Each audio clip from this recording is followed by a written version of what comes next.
Yeah, we'll be fine.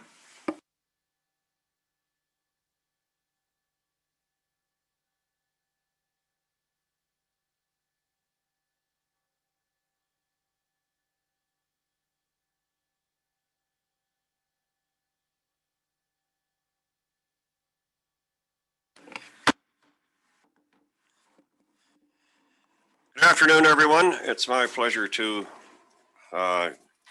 welcome you to our last board meeting of 2020.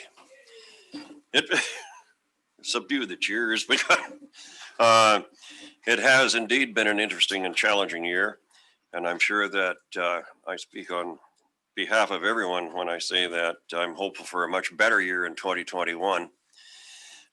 Because of the recent public health office orders, we are restricting public in-person attendance at this meeting and at future meetings until further notice, indeed until directed otherwise by the public health office. The meeting is being live streamed and it is being recorded for the public. We also have a number of directors and some staff participating electronically via Zoom. And I would ask that everyone's patience today during the meeting while we work through our first Zoom board meeting. And indeed, it might have been simpler if it were entirely a Zoom meeting. It's going to be difficult recognizing people who wish to speak at both the table here and via Zoom. So I promise to do my best, and I'm sure that staff and Vice Chair Kershaw will help me to recognize people who wish to speak. But if I don't get to you immediately, it's not that I'm not trying to. Committee appointments expire at year end, and you've been provided with an expression of interest form, which should be filled out and returned to Deanna Campbell by noon on January the 4th next year for consideration. For those attending electronically today, you have been emailed a copy, and I would urge you to provide those expressions of interest as early as possible. The Thompson-Nicola Regional Library has partnered with the City of Kamloops to offer a new mobile library stop at the Brocklehurst Recreation Center, and the new stop launches January the 8th and continues every 3 weeks in the 2021 rotation. We will miss having our annual Christmas social gathering, but we will convene in celebration with one another in the new year when it's safe to do so. I'm hoping that maybe by mid-year things will have settled down sufficiently that we can gather socially. I would look forward to that personally. In your blue folders today, you will find the 2021 committee appointment expression of interest form that I mentioned a moment ago, statement of financial disclosure form, any mail addressed personally to you, correspondence from the Loon Lake resident and responses, 2021 board and committee meeting list, 2021 library schedule, correspondence from the Kamloops Arts Council. It may be in your blue folder. I wasn't able to find it in mine. Not myself today. Attachment from today's State of the Organization presentation. A letter from Municipal Affairs and Housing re the COVID-19 Safe Restart Grant. And finally, email from the Canoe Creek First Nation. So with that, I will call the meeting to order. And ask, are there any additions to or deletions from the agenda? Ms. Campbell, I understand there may be an addition. The Kamloops Arts Council letter that I guess it's perhaps maybe not in your blue folders. Mr. Ray will speak to that later on in the agenda. Okay, thanks. Anything further? Seeing none, we have minutes from the meeting of October 15th, 2020. So moved. Second. All in favor? Opposed? Carried. Regular board meeting and public hearing meeting minutes of November 19th, 2020 recommendation. So moved. Second. Director Rothenberger? Does that motion include the board board minutes? It, Was it? it appears to me that it includes the regular board meeting and the public hearing minutes of November the 19th. Okay, thanks. I just had a question about item 12.2.1. Are Chinook spawners a thing? I've heard of Chinook, and I know what a Chinook is. Sometimes I get called one, but I just wondered if that's a new term for fish. We can correct that spelling. Thank you. Not that I'm aware of, but we have a recommendation with respect to the regular board and public hearing minutes, November 19th, 2020.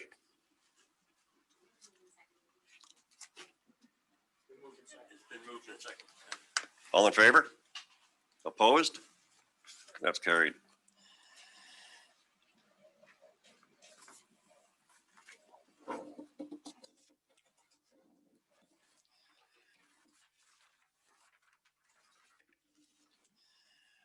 Okay, the next matter we have before us is delegations, and the first delegation is the Habitat Conservation Trust Foundation and Forest Enhancement Society of BC.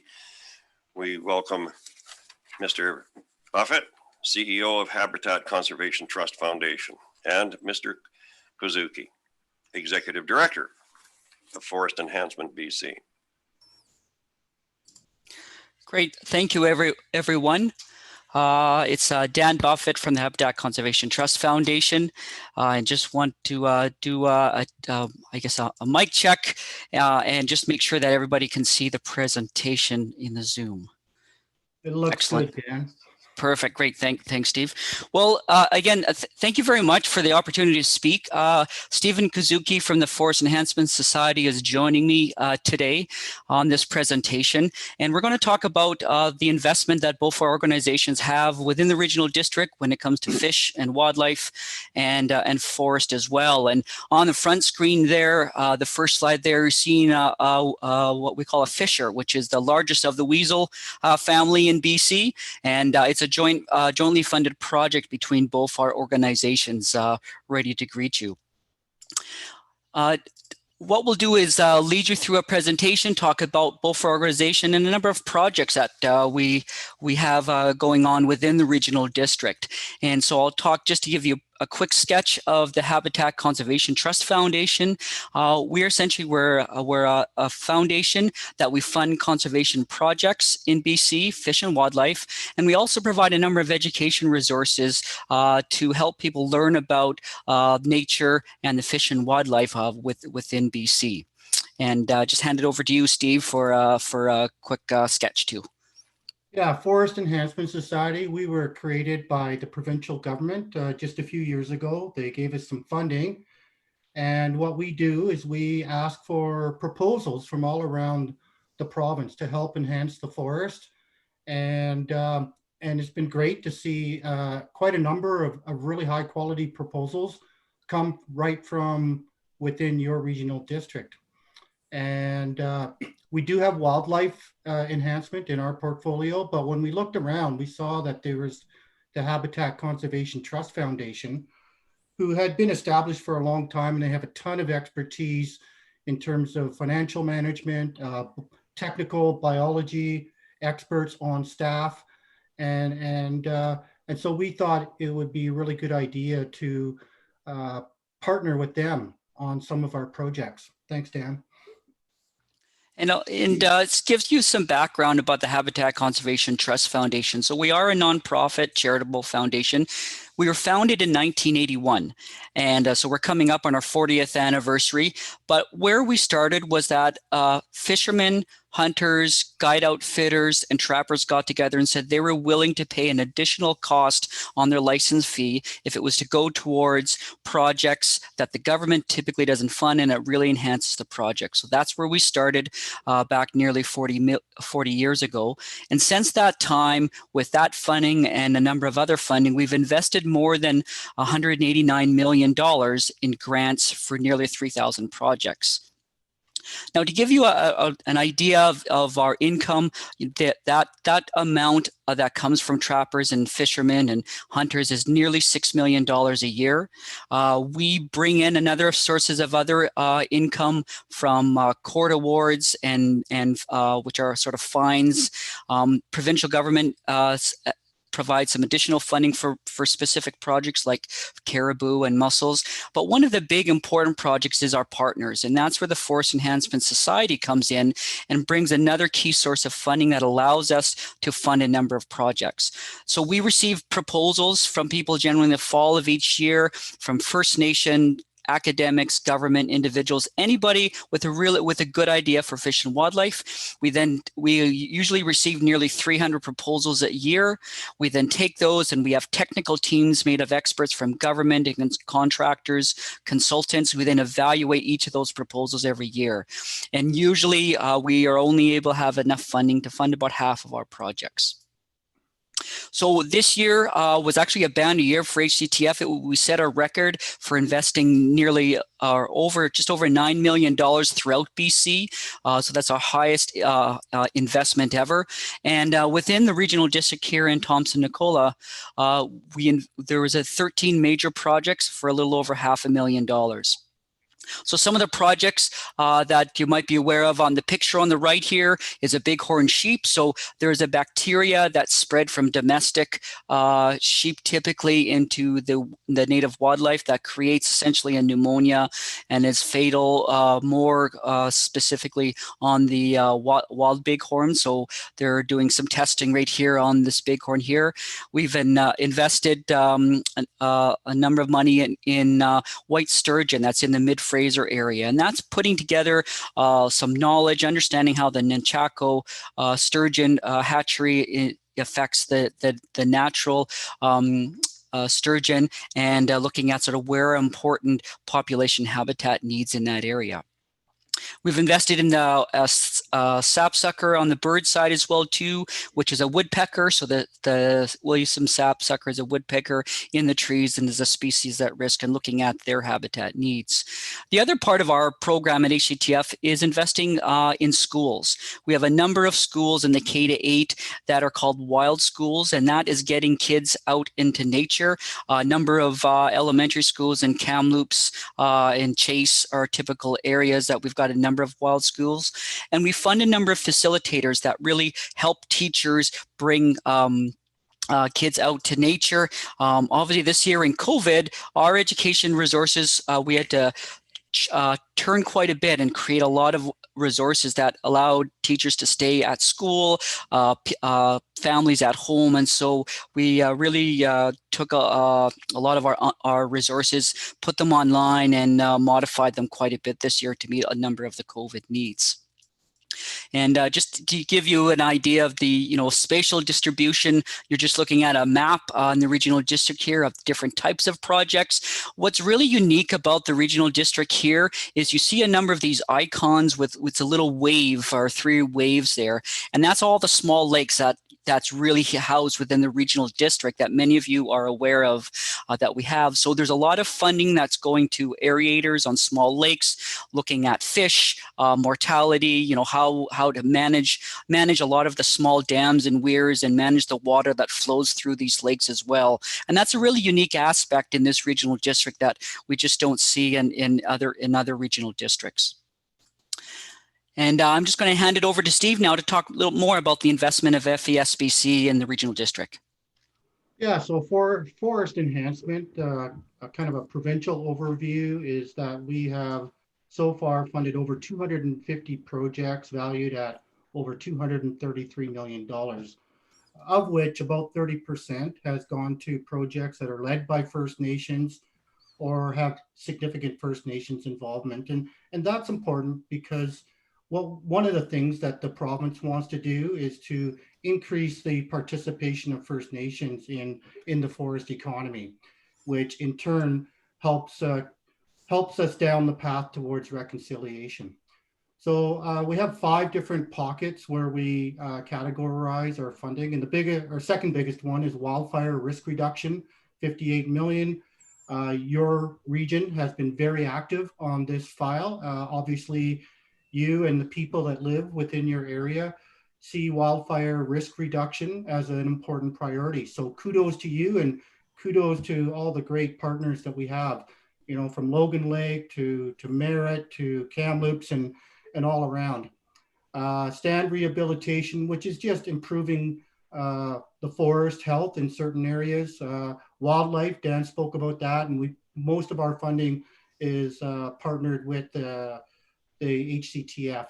Fiber recovery is just where we use fiber that would otherwise be wasted.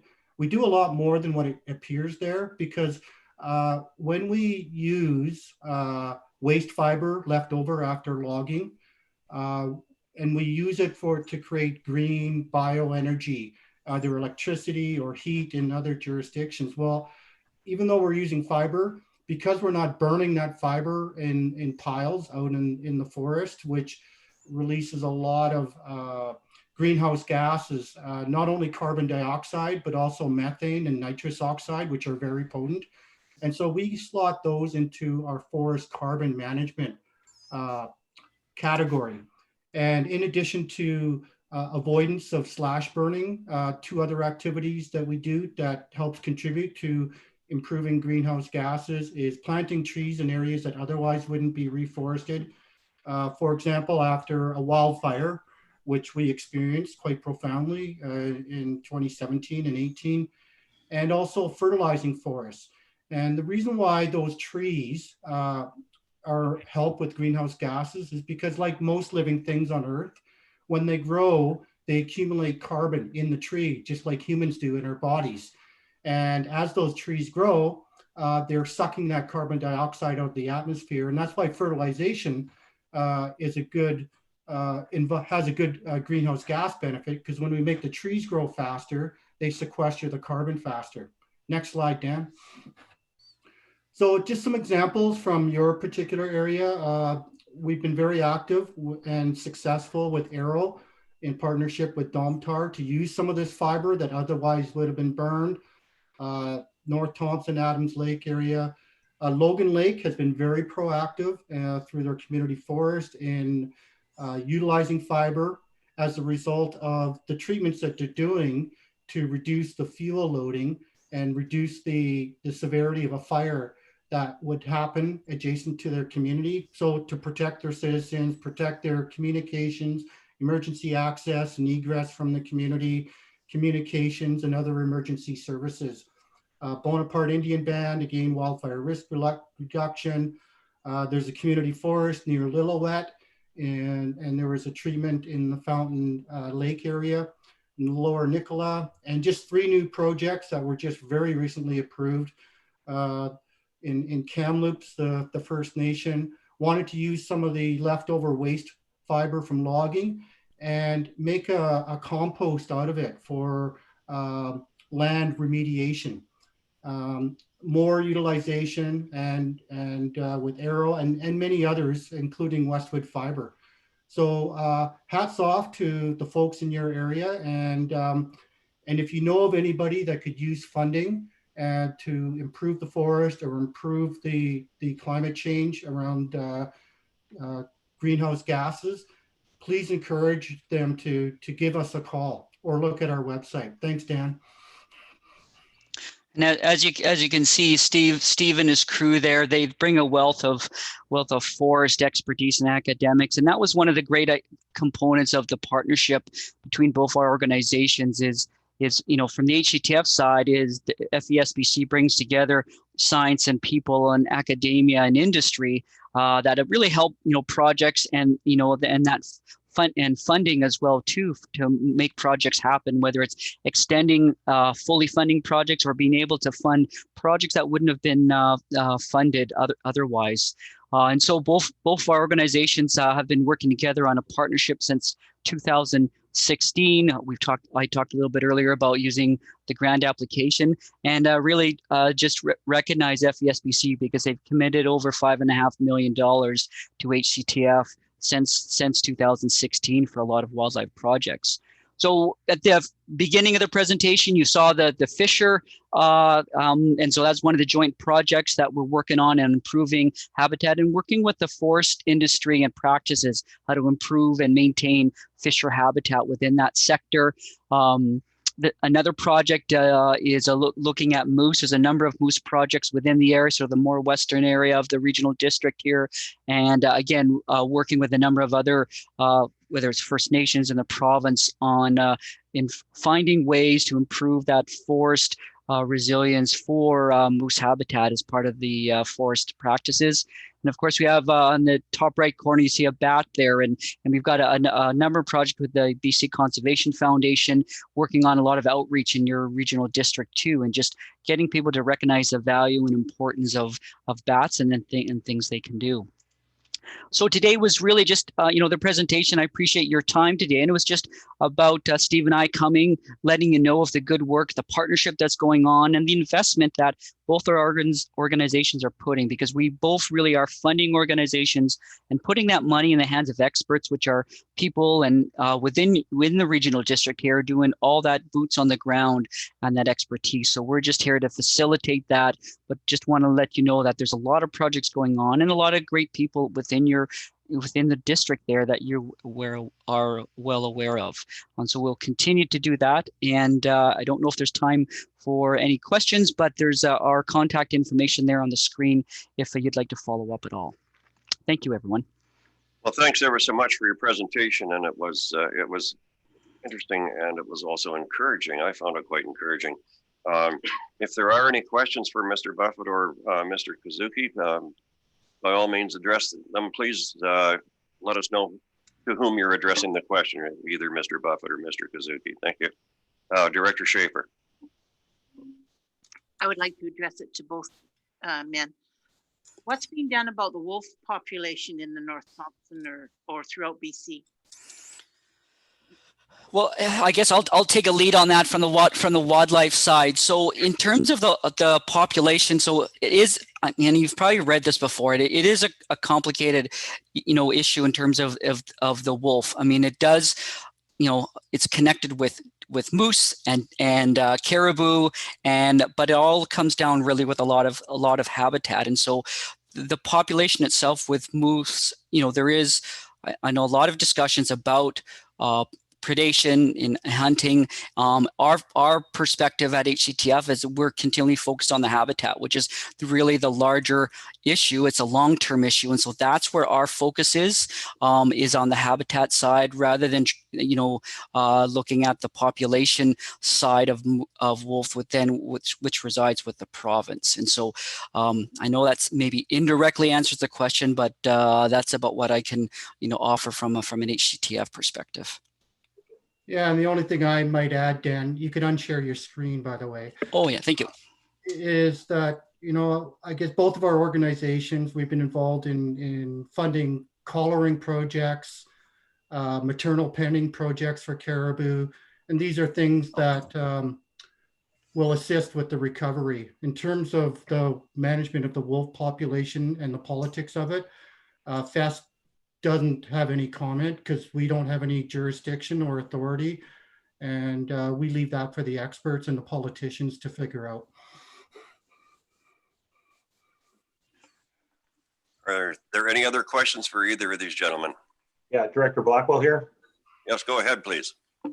Hi, this is mostly for Steve. I ask this every time I see you or see you at a presentation. How much money is left in the tank for FASBC, and has there been an uplift in it? Is there any will by the province of British Columbia to put more in there for another big term? Right. Well, we initially had $235 million. It's fully committed. Of that, about half is actually expended on completed projects, and the rest of the projects will be completed over the next 2 years. The good news is the government in the fall budget update, they did allocate $3 million. And specifically for creating jobs between now and the end of March. And so that composting project, the Arrow waste utilization project, and Westwood Fiber, they're using fiber and creating jobs right now this winter. And that's part of the economic COVID recovery strategy of the province. And that was $3 million, Mayor Merlin. Yep. Hopefully, going forward, they'll see value in FES, and because we're able to get the money rapidly into the hands of the people, the communities, and the workers that need it. And we can do it in a way that helps accelerate BC's transition to growing our bioeconomy. And so we think that's good, and hopefully the province and the decision makers see it the same way. Yeah, thank you for that. We had a little bit of a biomass grind up here, just up the hill in our community forest that went through the Domtar through Arrow. And as word got around about that project in the community, people were very, very impressed with it.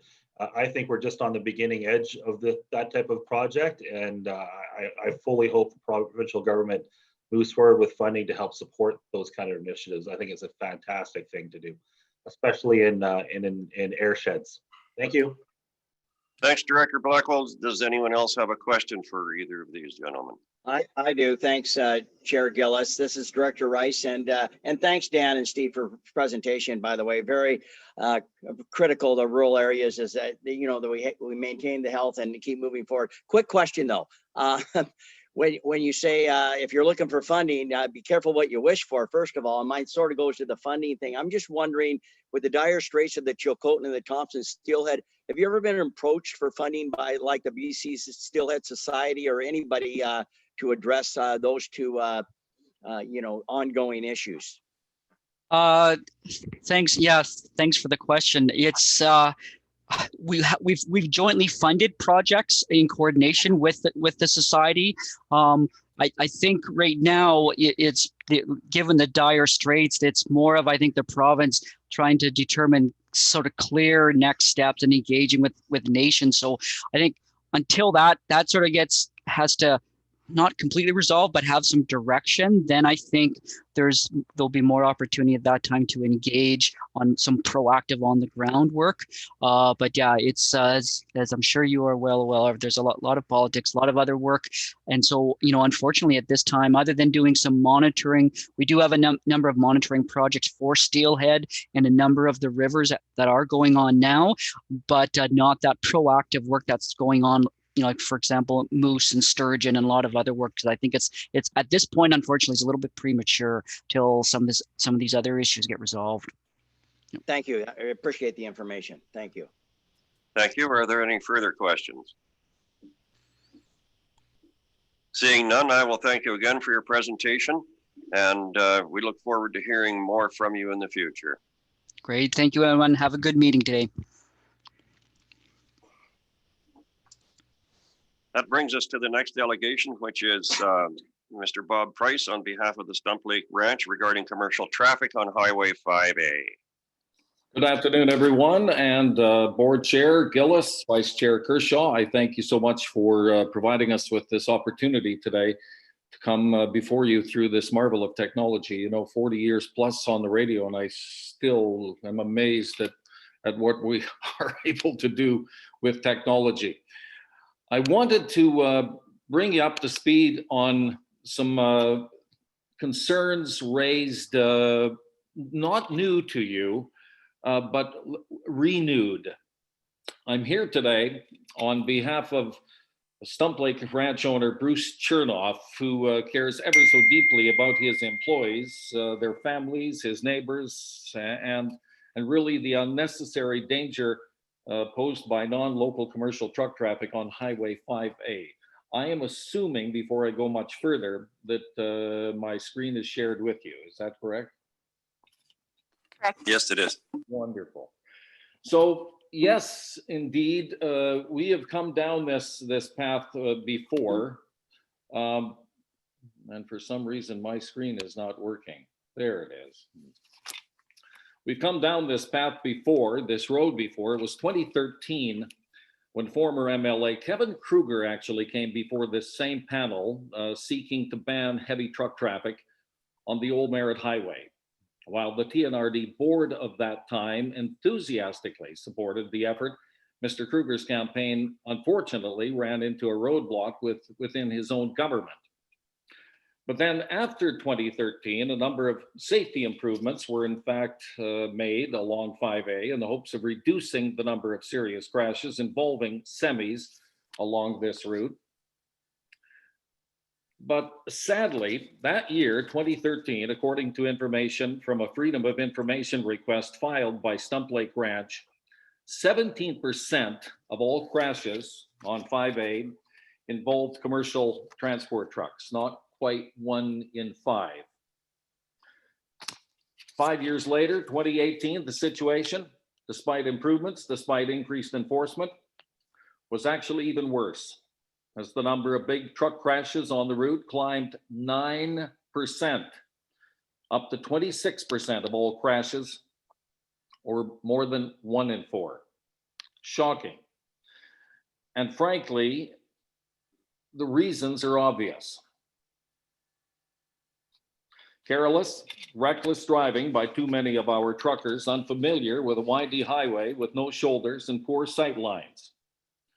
5A is a route ill-equipped to handle today's transport vehicles, larger than ever. The roadbed itself was never designed for the weight of today's big rigs. The highway's annual maintenance costs extremely high as a result of the wear and tear caused by commercial traffic. We see that damage each and every year. Looks like the moon sometimes when you drive that route in the spring. You'll see in this picture taken by a local rancher, a careless trucker passing on a double line. Line corners, and you know what? Those disasters, it's a recipe for disasters, and those disasters sadly happen all too often. Not only are we here today seeking your support for our effort to get dangerous non-local commercial truck traffic off Highway 5A, but also, you know, we've consulted directly with neighbors along the route, absolutely convinced that our message is going to be so much stronger when we speak as a unified one. We have letters of support, like-minded ranchers, property owners who have seen the current dangers firsthand. Just going to scan through some of those letters quickly for you. From Upper Nicola First Nation Chief Harvey McLeod, openly frustrated that so many truckers are using 5A when a far safer superhighway, as he likes to call it, the Coquihalla, is right nearby. From Phil Bragg, who is the general manager of the Douglas Lake Cattle Company, refers to near-death encounters that he has witnessed and has been involved in, with trucks crossing the center line, cutting corners, going too fast. Also from Douglas Lake, tourism concerns raised by Brent Gill, who is the Douglas Lake Ranch recreation manager. Lori Brewer is a mom and an employee of Douglas Lake Cattle. She has witnessed countless near crashes herself, with trucks unable to avoid wildlife, and again, going too fast for a highway ill-equipped to handle those trucks at such speeds. John Parks at Nicola Ranch notes that when he sees emergency vehicles race down the highway, police, fire, ambulance, the first thing he does, he looks at his watch, because his son's school bus is on that highway. Longtime rancher Agnes Jackson points out that 5A was never designed for today's large trucks. The highway's deterioration is proof of that each and every year. Dean Houston echoes concerns about school buses and close calls with semis that ought to be on the Coquihalla, not 5A. Gene and Sherry Huber write about their never-ending fears that one day those trucks crashing, and they fear for their grandchildren. We also heard from Ray Frolick, reflecting on a number of times that he has had to swerve literally into the ditch, avoiding a head-on with a semi crossing the center line and cutting corners. So then the question is, why are truckers using this route, 5A, one of our safer highway running parallel, absolutely parallel to 5A. It's right there available, and in fact was built for transport traffic. You know, a lot of people at first think that they're trying to avoid the weigh scales. That's not what we found out in our research, and our research has been several months. Instead, what the truckers are trying to do is simply cut costs in various ways. They're trying to avoid those highway grades that the Coquihalla represents. They're trying to save gas, cut costs, and we get that. But at what price? Certainly a human life has to be worth more than any amount of diesel fuel or brake maintenance. There is also the environment to consider. 5A winding its way through pristine grassland and along the shores of vital waterways, which suffer irreparable damage when a crashed semi spills its fuel, or worse. So in summary today, I'm here asking for your support as we intend to approach the BC government again with facts and options to force non-local commercial truck traffic to use the Coquihalla Highway, which has 4 and sometimes 6 lanes. It's a far, far safer option than 5A, a highway designed for heavy truck traffic, a roadbed to withstand the pounding. I want to just go, if you would allow me, to go back to Kevin Kruger, who actually wrote me a letter earlier today. And if you don't mind, I'd like to read it to you. I write to support the efforts by Bob Price to protect the citizens of the Nicola Valley from the constant danger, stress, and fear arising from trucking activity on Highway 5A. British Columbia should protect the citizens and fragile environment of this very fragile ecosystem and a lovely place with strictly enforced and around-the-clock banning of non-local truck traffic. I have reviewed Mr. Price's recommendations and urge you to embrace them. A superhighway alternative route is very well prepared and well maintained, of course, by BC, just over the hills, running parallel. Having served 17 years as an MLA for the area, one of my most frustrating issues has been the province's failure to end the destruction and carnage resulting from unnecessary risks taken by truckers on 5A. For the sake of profit, people's lives and environment are, for the sake of profit, people's lives and the environment, I should say, are marred and threatened constantly by this activity without necessity or justification.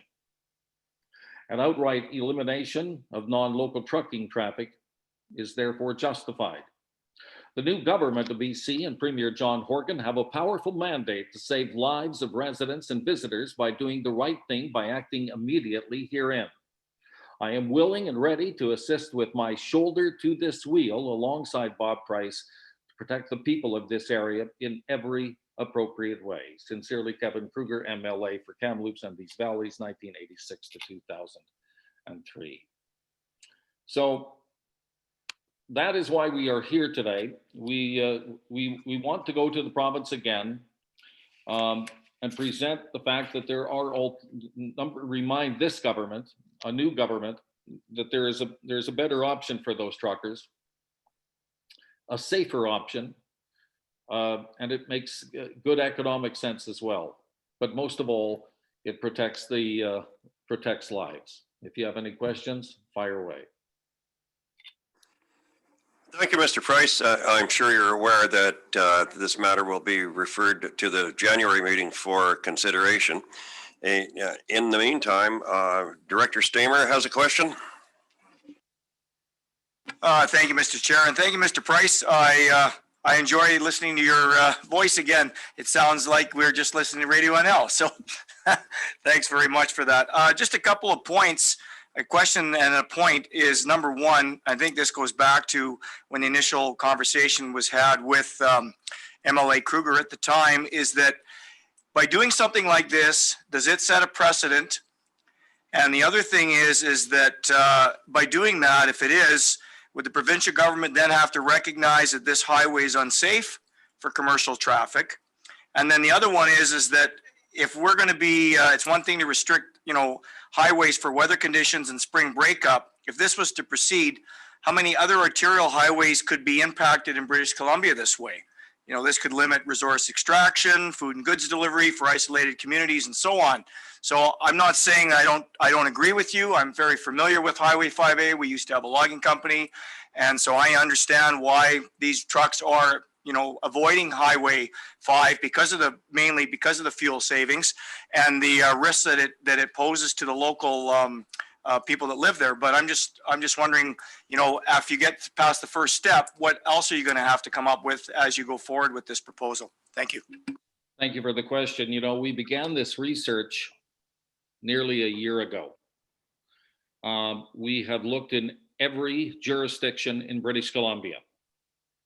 There is no other example that comes close to this situation. This is a very, you say, does it open a precedent? Well, there can't be a precedent because there cannot be a parallel situation to this.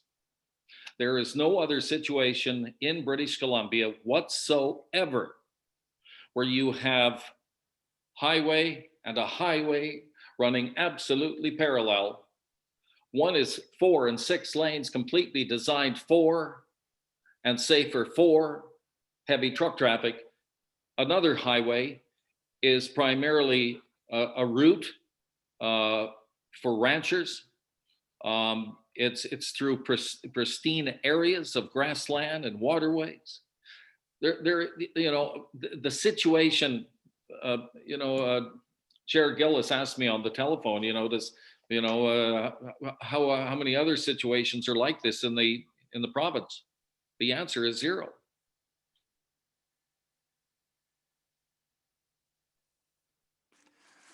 Are there any other questions for Mr. Price? Mayor Brown has a question. Please go ahead. I should say Director Brown, sorry. I live in Merritt and drive the Coquihalla quite often. And in my opinion, there are as many accidents and silly stuff happening with trucks on the Coquihalla, perhaps, as there are on 5A. I also drive what I call the bottom road on the 5A a lot. But mainly when I get scared of driving the Coquihalla, I take the 5A road. And there are trucks. I don't find it a problem for me with some of the trucks that I do on the Coquihalla. So I guess what I'm saying is I agree with your issues. There are issues with truck traffic. I just don't know that your solution is the right one for me. Some trucks maybe in the pristine environment, if they have oil going around the lakes, I agree with that. But I'm not so sure that I agree with banning all truck traffic. I do agree that truck traffic overall is a problem with the legislation, with the drivers, with what is happening in BC, and they're looking at making changes in the ministry, from what I understand. But that's just my observation. It wasn't really a question, it's just an observation. The only thing that I would say to that is the numbers don't lie. No, I'm not. I recognize that there are accidents on 5A. There are accidents on the Coquihalla as well. Yeah, the percentages don't even come close. Crashes on the Coquihalla, you've got a very different situation. Environment. One is the 5A is very residential, urban resident or rural residential. There aren't too many farm driveways coming off the Coquihalla Highway. You've got and you also on Coquihalla Highway, you've got a situation that is flat out, without debate, far safer. You've got a highway designed for trucks. Almost every rancher I spoke to said at one time they could have been killed because of trucks going wide, because they're going too. It's not a highway designed for this kind of traffic. That's number one. Number two, as I said, the numbers don't lie. 17% in 2013, 27%, 26%, almost 27% of crashes on 5A right now, as of the most recent available data, involve these semis. The numbers do not lie. Chair Gillis, could I make one quick observation? This is Director Rice.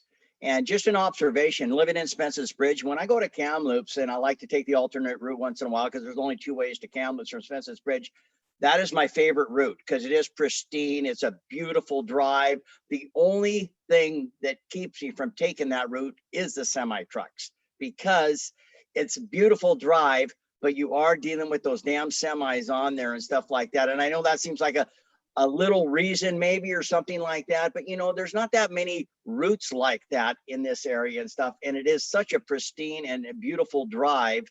And I personally would think it's the most wonderful thing in the world if there weren't the amount of semi traffic that was on that highway. So that's just my observation as somebody that likes to go for a nice drive to get to Kamloops or whatever. You know, I'd like to let me respond to you because you raise an interesting point. You know, Director Rice, some of the ranchers that I've spoken to are friends. They know that I live in Kamloops, and they know that my wife and I have a little sports car. And just like you, we love to go for drives on a Sunday, and that's a stunning highway. Love to go down to Quilchena, love, you know, go into Merritt that way. And it's a great thing to do. These friends have all told me, Bob, stay off that highway Sunday. They said Sunday morning, Sundays between 10 a.m., 2 p.m. to 3 p.m. to 4 p.m. Stay off that highway. Why? Because several ranchers have told me they refer to Cardew Hill and how it becomes a staging area for truckers to get in place to go to work first thing Monday morning, to be at their destinations Monday morning. It's a staging place. And the worst day is Sunday. And what's it doing to tourism of the area? I mean, we could designate this route a heritage trail. You want to enjoy the highway? Do it in the spring. Weight restrictions. If we made the weight restriction year round, you would have less maintenance, a far safer highway. You wouldn't have guys like Ray Froelich being forced into the ditch. Ray Froelich said, I don't know how many times you've almost come to my funeral. I mean. Director Elliott, you had a question? I hope it's a question. No, it's not a question. It's an observation that Mr. Price seems to have forgotten about some of the other highways in this province. You drive from Cache Creek to Kamloops, you go through the same thing as 5A.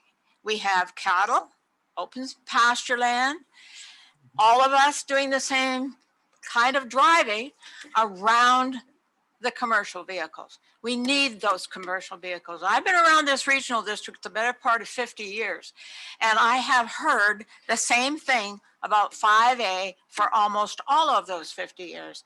And I want to know why you think that that road is different than others.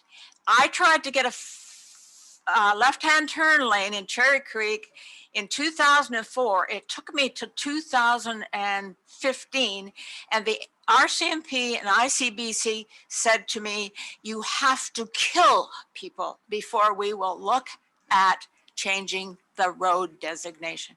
So good luck with that, as I think that that road is not any different with good driving and good skills by the commercial vehicles. Can you tell me which highway runs parallel to the Trans-Canada Highway at Cache Creek coming in via Kamloops? That's the issue.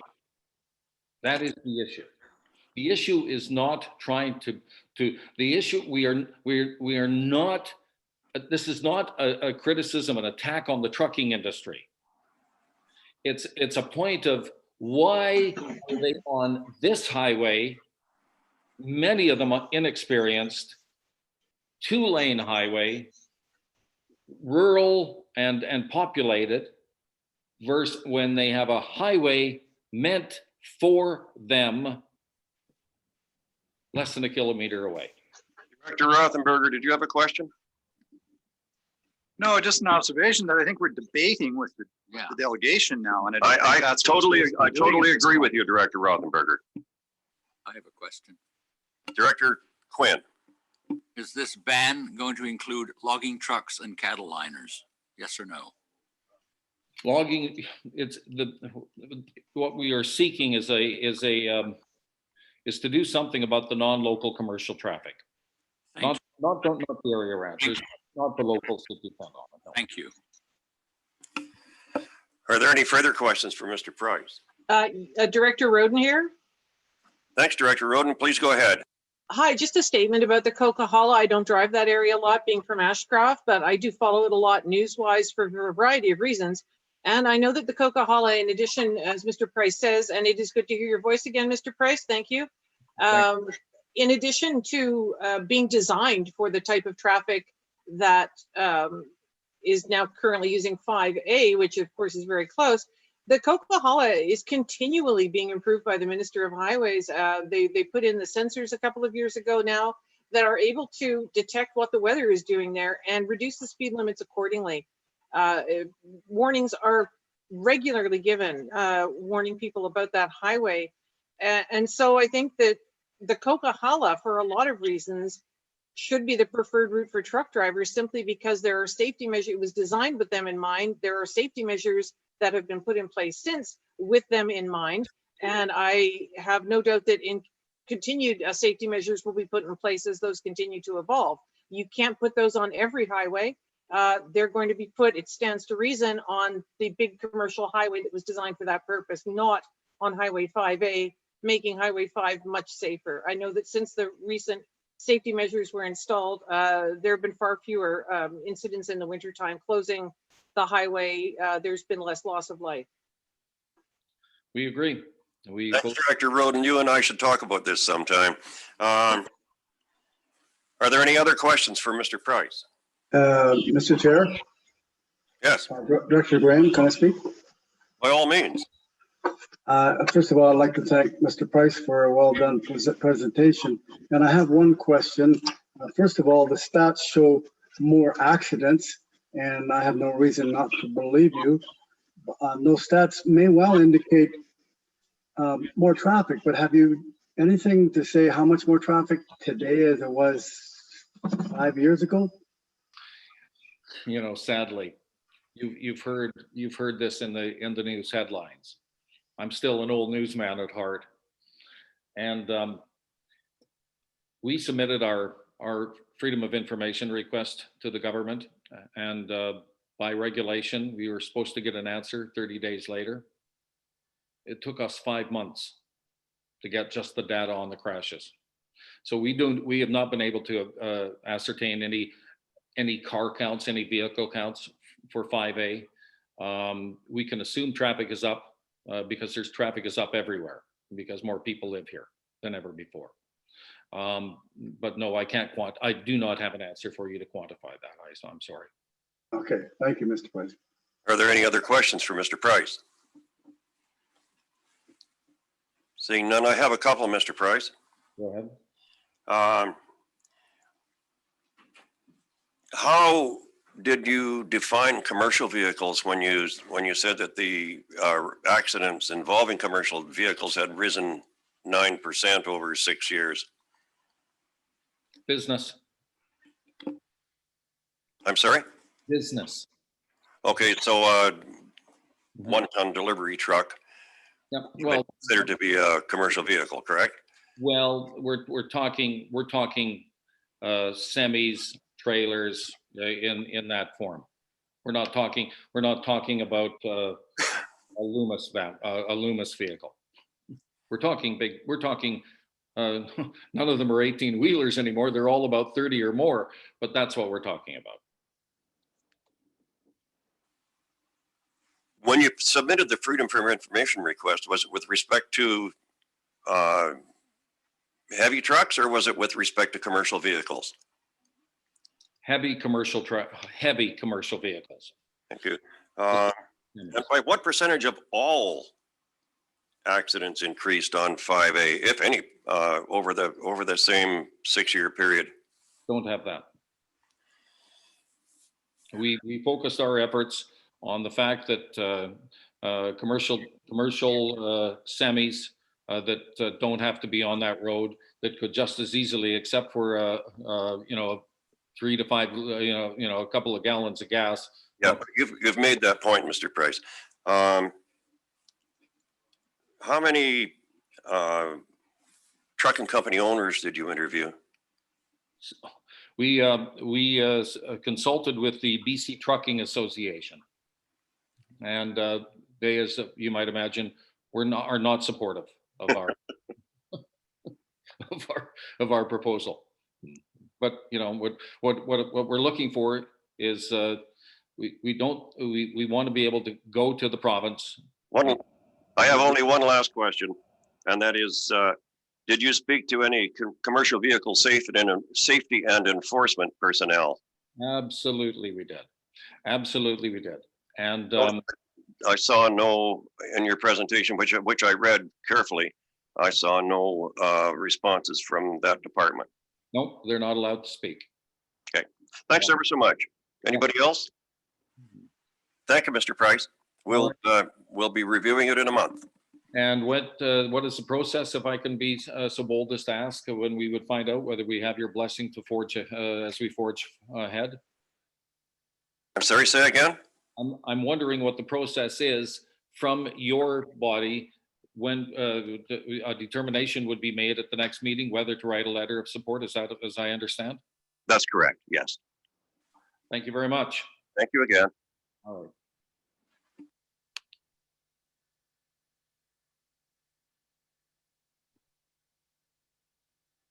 That brings us to item 5.3, the Heffley Lake Community Association, a presentation by Mr. Jim Davies, who's the vice president of that association. Yes, this is Jim Davies. The first thing I'd like to say is that the Heffley Lake Community Association, their request is basically a letter of support from the TNRD to ban ballasted wake boats from Heffley Lake due to the environmental damage that these boats are capable of creating, and also the physical dimensions of the lake and their safety concerns as well.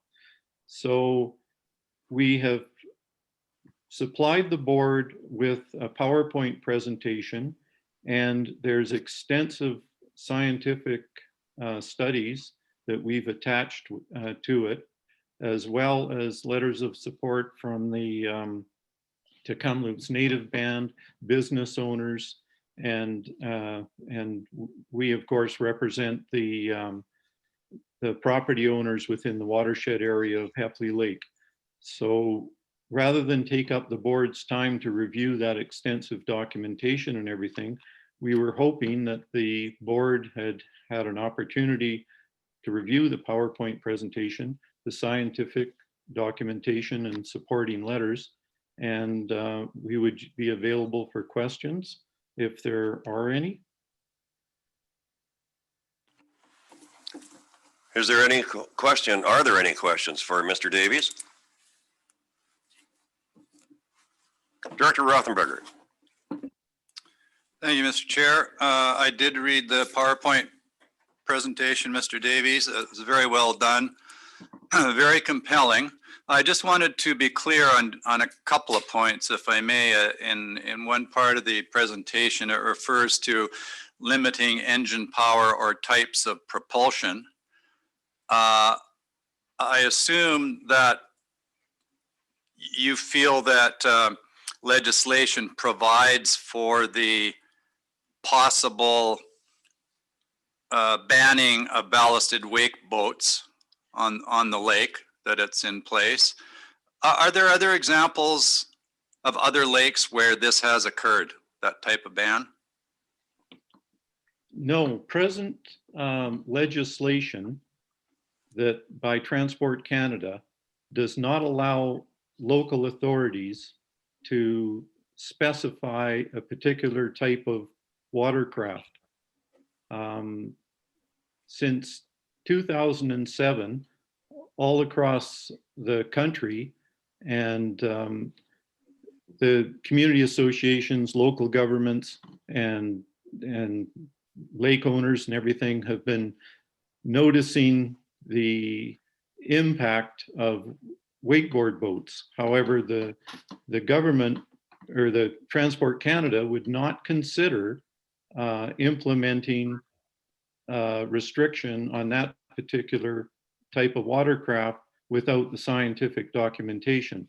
So since then, we've gone and acquired all the scientific documentation, with the request coming in from for this restriction from the TNRD, from provincial governments, and hopefully Kathy McLeod will also support us.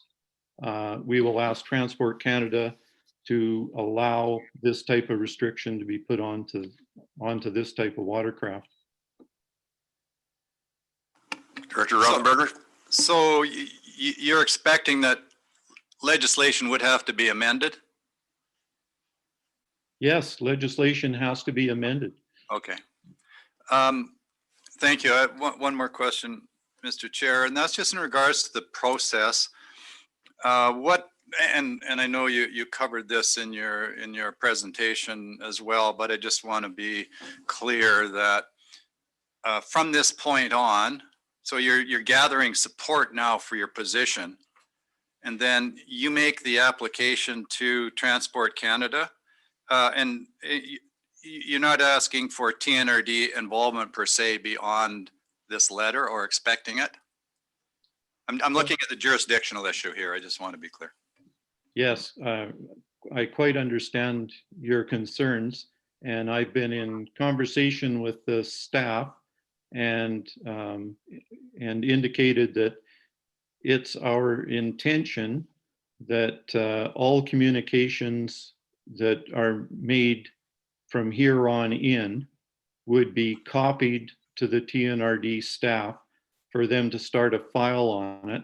And when and if such time our application receives consent from Transport Canada, then we would already be prepared to see this this ballasted wakeboard ban be implemented onto Heffley Lake.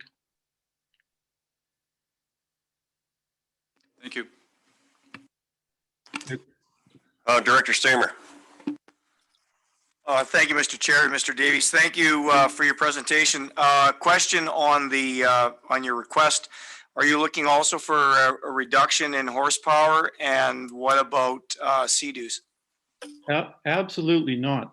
The horsepower is not an issue.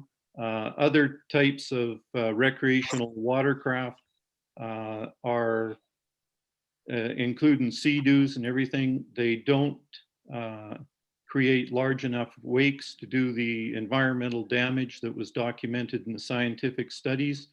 The 10-30 rule, which any boat operator should be aware of, is 10 kilometers within 30 meters of shore, so that the recreational boats to date, they've been designed to plane quickly and create very little wake, no matter what the horsepower is on them.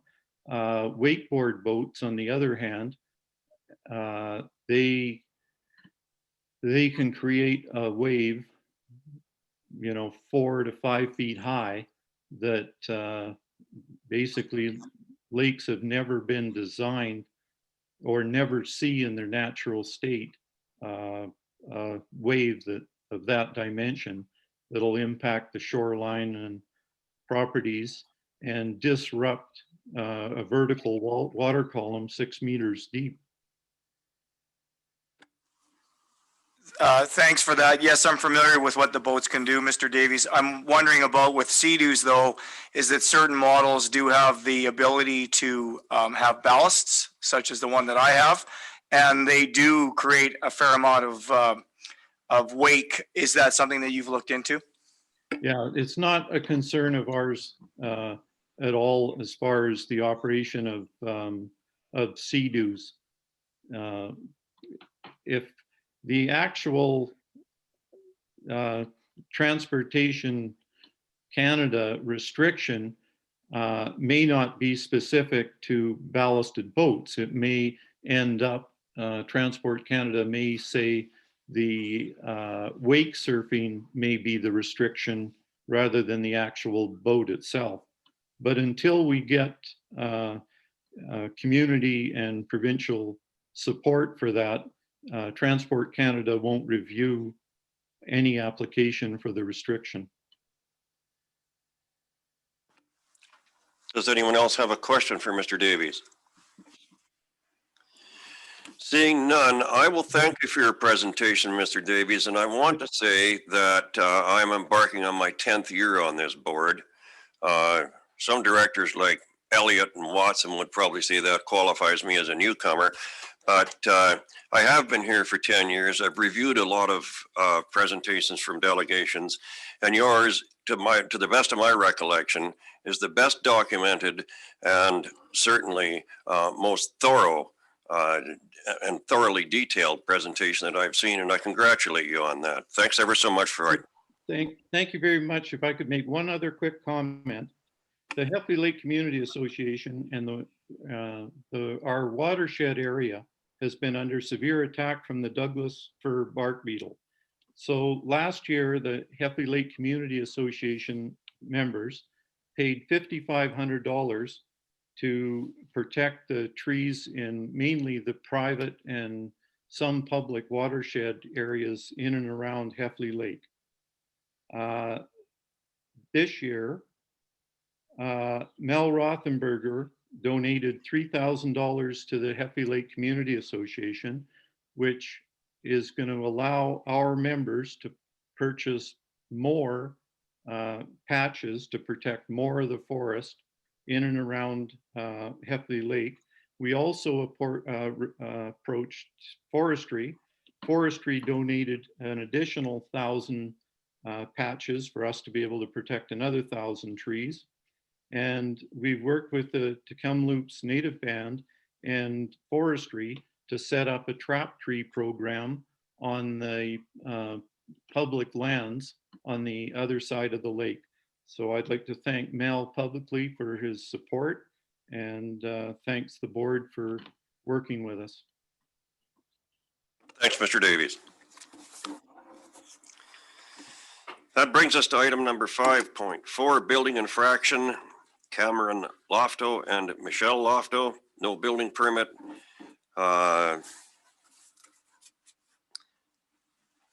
There is an opportunity for either to speak. Is there anyone here wishing to speak to that issue? Chair Gillis, Ms. Sadilkova and I spoke to the owners just because we're not allowing public to attend and gave them alternate options to make the representations. And as far as I know, they did not take us up on that. Thanks, Ms. Campbell. I'll ask one more time. Is anyone here or no? Well, obviously not here, but anybody out there in Zoom land wishing to speak to this matter? Seeing none, we'll move on to unfinished business, which takes us to building infraction 5 with respect to 5244 Junior Lake Road. There's a report from the Development Services and a request to file a section 57 against that property. I'll move the recommendation. I'll second. Is there any discussion? All in favor? Opposed, if any?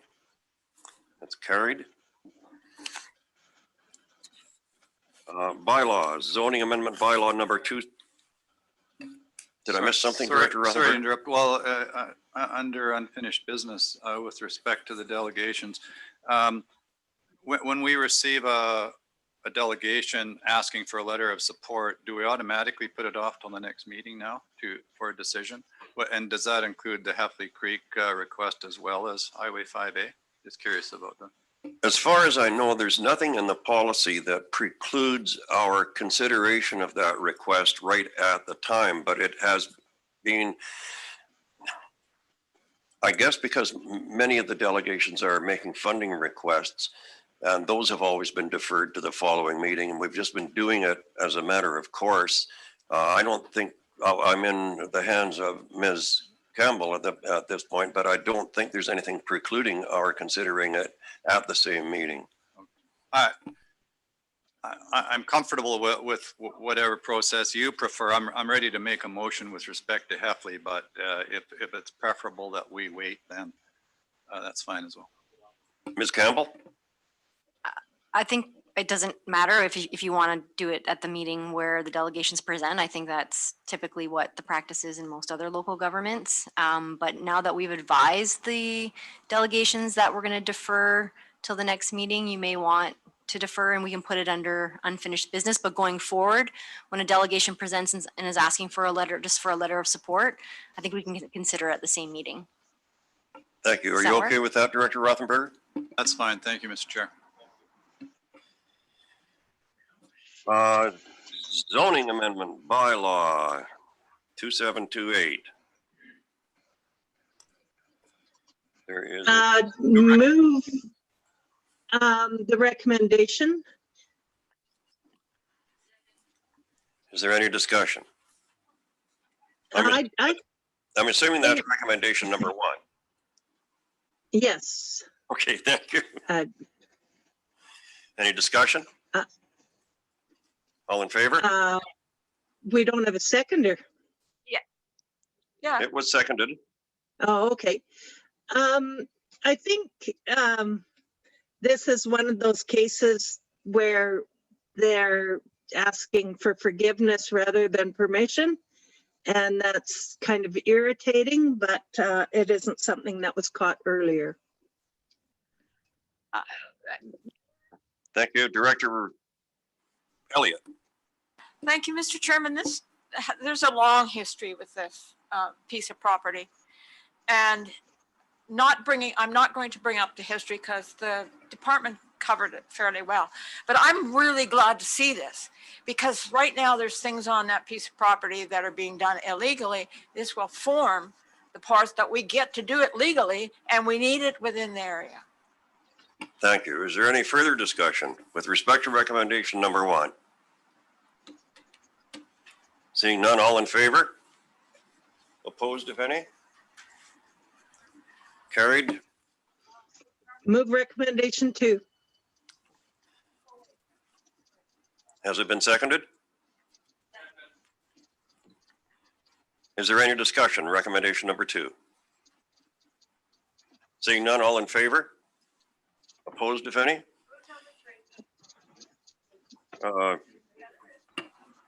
Chair Gillis, can I interrupt for a moment? Can I just make sure that you use your mics? Because those on Zoom won't be able to hear you. Correct. I have a number 3, Mr. Chairman. 7.1, I have 2 recommendations. I got 3. The third one says that the application of 17 space manufactured homes on Abbey Road, so on and so on. No, that's where cross purposes here, Director Elliott. You're on item number 7.2. We just dealt with 7.1. Oh, sorry. So I think we dealt with the 2 of them. They were both carried. Now that takes us to item number 7.2, which I think is the one that you thought you were speaking to. Is it not, Director Elliott? Yes, and yes, Mr. Chairman, it was, and I will apologize to Director Watson. Okay. And I would move. With respect to 7.2, we do have 3 recommendations there. Yes, and I would move number 1. Second. Moved and seconded. Is there any discussion? Seeing none, all in favor? And Move recommendation. number 2. Is there any discussion? Seeing none, all in favor? And Number 3. any discussion? All in favor? Carried. Thank you. The North Thompson Official Community Plan, bylaw number 2700. There are two recommendations. Move recommendation number 1. Any discussion? Director Stamer. Thank you, Mr. Chair. To staff, with this letter from one of the residents up there with a couple of the considerations, can I have clarification on what they're suggesting that we were doing in the past with board involvement, and if that's going to continue, or staff is now going to be responsible for these decisions? Thank you. If I may, through the chair. So there's quite a few letters. There's 15 letters that came in as a part of the public process. And then there's a long letter that was submitted at the public hearing. And there's a lot of, they're all to do with short-term rentals and East Barrier Lake, or almost all. The confusion, and there is some confusion. So now that this area is within an official community plan, a temporary use permit can be issued still with notice, but without ads in the newspaper and without a public hearing. So the most of the letters are on the basis of whether folks support going to a full public hearing, which is typically done at the board, the way a traditional non-OCP area temporary use permit is processed, or whether a public meeting can be held with the board as well. It is the decision to issue or not issue the temporary use permit is not delegated to staff. That is held by the board. Thanks, Ms. Zdolkova. Director Stamer, another question? Thank you, Mr. Chair. So thank you, Mrs. Zdolkova. So to be clear, if there ends up being an issue in any of these locations that fall under the OCP, the board still has the ability to reject the TUP on whatever grounds they feel is necessary. So there is still an opportunity if the rules aren't being followed and the area directors or whoever's involved wants to have an opportunity to nip it in the butt, it can be still done, because it's not just solely on staff's discretion. It will be coming to the board. Absolutely correct. And even if the board issues it, and if a TUP commences and it goes sideways and there's complaints, or the holder of the TUP doesn't fulfill their obligations, unlike a zoning bylaw, a TUP can be repealed by the board of directors. Thank you very much for that and all your hard work. Appreciate that.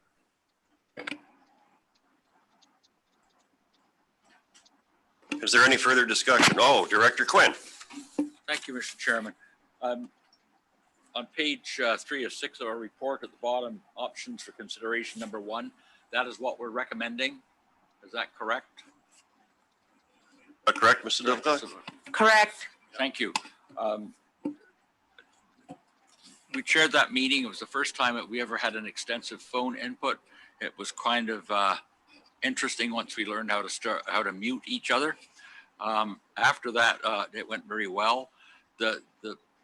Throughout the whole community plan, which goes basically from McClure right the way through to Albreda in the north, the only point of contention are TUP permits on East Barrier Lake.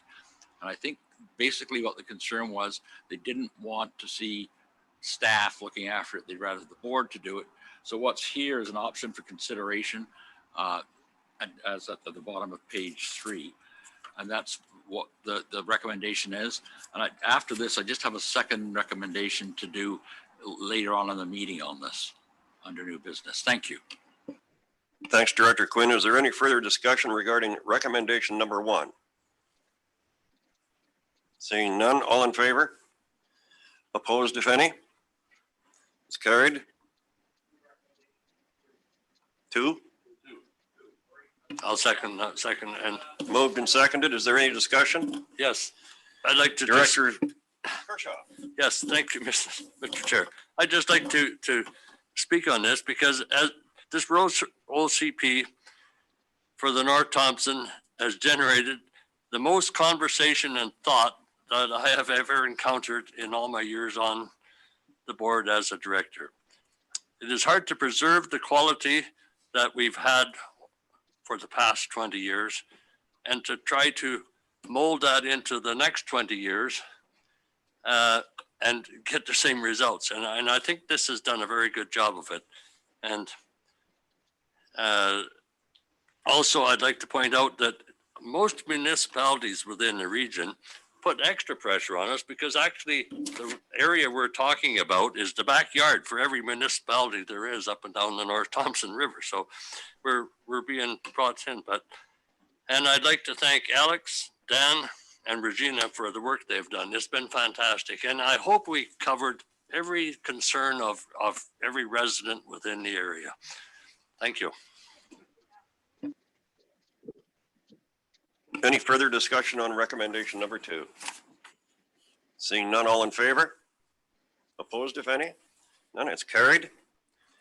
Takes us to the Highway Rescue Amendment Bylaw 2724, which has been described to me as a housekeeping bylaw. There is a recommendation.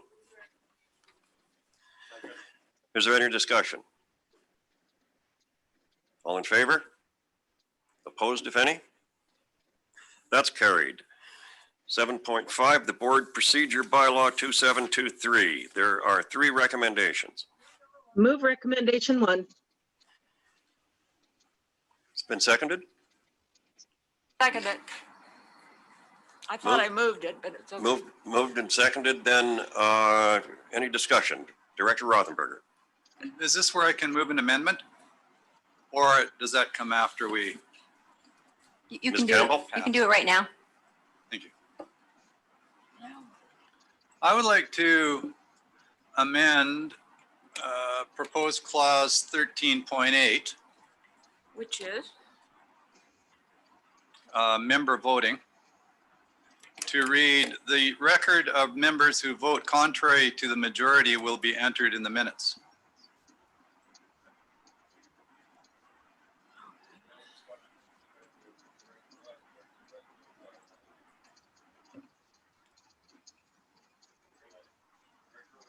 Why can't I find that? Yeah. I'll second that. Director Brown? I thought this was a remuneration.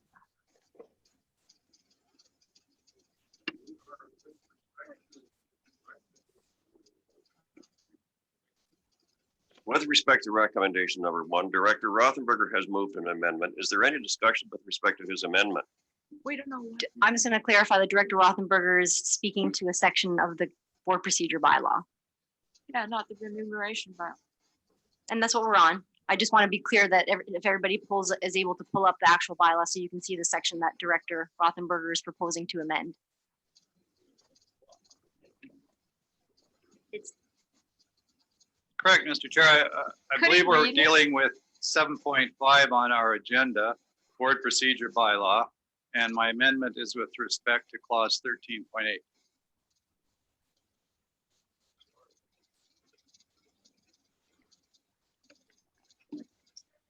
Could we have Director Rothenberger read it? Can you just repeat? I did read it. I can read it again. Do you mind repeating it, Director Rothenberger? Yes. Before your amendment, Pardon me? what you're trying to amend. Okay. You want the original 13, I'll have to find it. I can read it. It's on, it's on page, hello, 13.8 in front of me, and it says, the record of how each member votes will be entered in the minutes only upon request through the chair. That's how it stands right now. Director Rothenberger has moved an amendment, and perhaps you would, Director Roden here, if I may. yes. Hello? Hello? Director Roden? Hi, I believe what Director Rothenberger is asking for is that if someone votes in opposition to a motion at the present time, you have to ask specifically to have your vote recorded. He would like it so that if you vote in opposition, your vote is automatically recorded without you having to request it. Is that correct? Is that correct, Director Rothenberger? That's almost correct, except there are times when the opposite may be true. And so that's why I said contrary to the majority rather than simply to vote contrary to a motion. Director Rothenberger, can you just repeat for me, please, your amended section so I have it? 13.8 would read, the record of members who vote contrary to the majority will be entered in the minutes. Is there any discussion with respect to Director Rothenberger's amendment? As the mover, I accept this amendment. I'm sorry? As the mover, I accept the amendment. Thanks, Director Watson. Is there any discussion with respect to the amendment?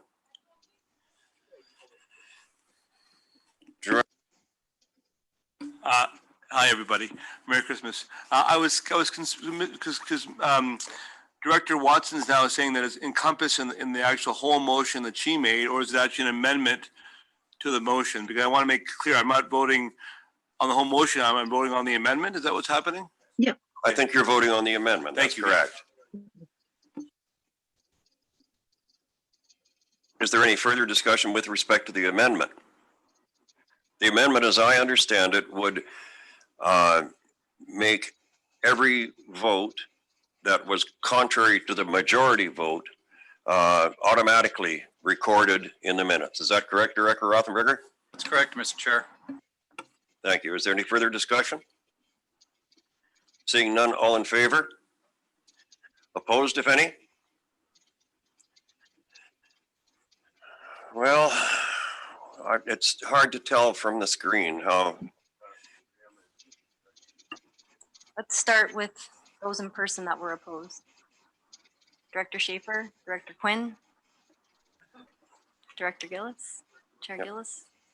Director Rain? Director Graham, Schaefer, Gillis. Sorry? Director Smith?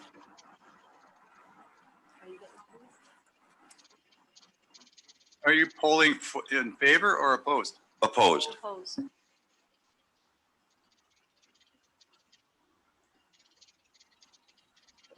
Perhaps, Ms. Campbell, you could read your list of those opposed, and if any was missed, then that person can speak up.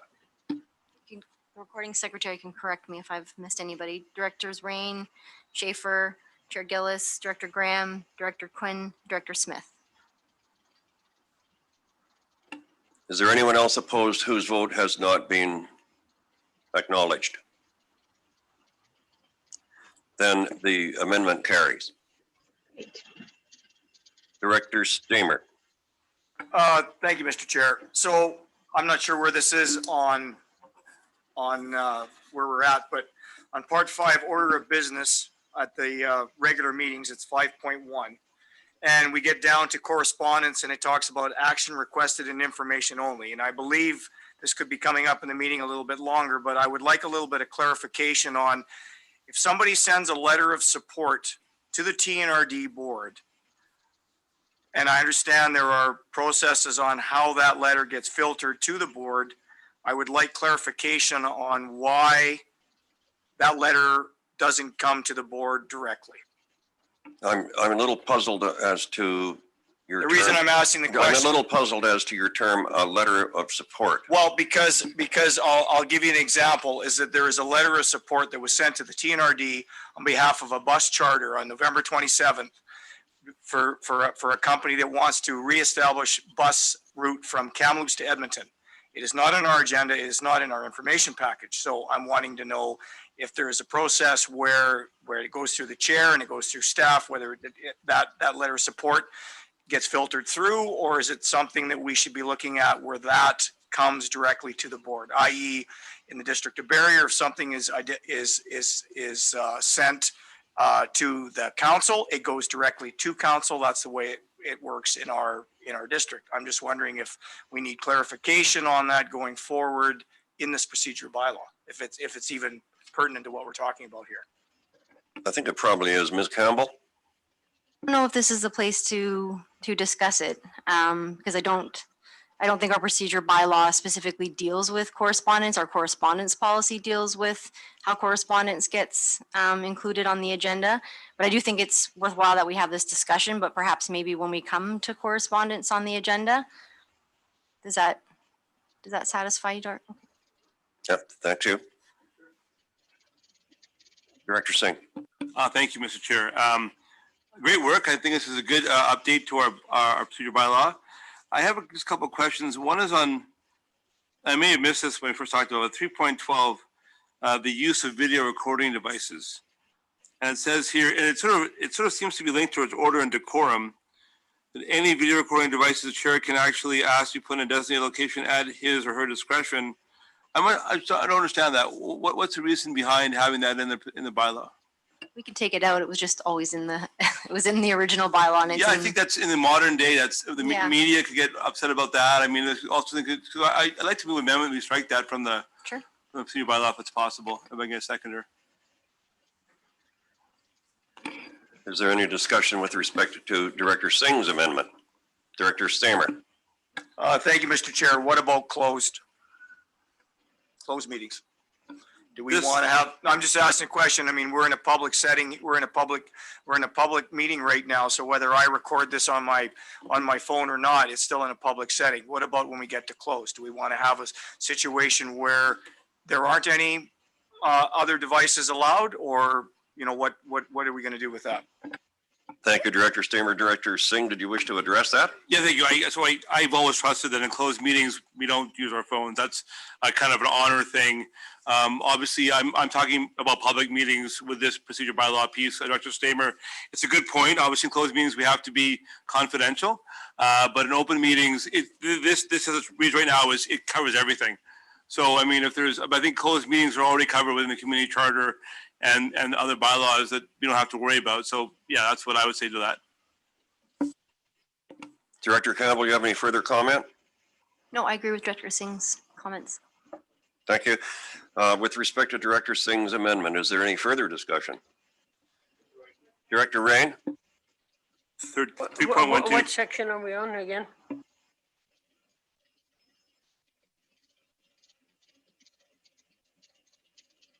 I'm sorry, Mr. Chair. I was just, I apologize. It's page 242. 312.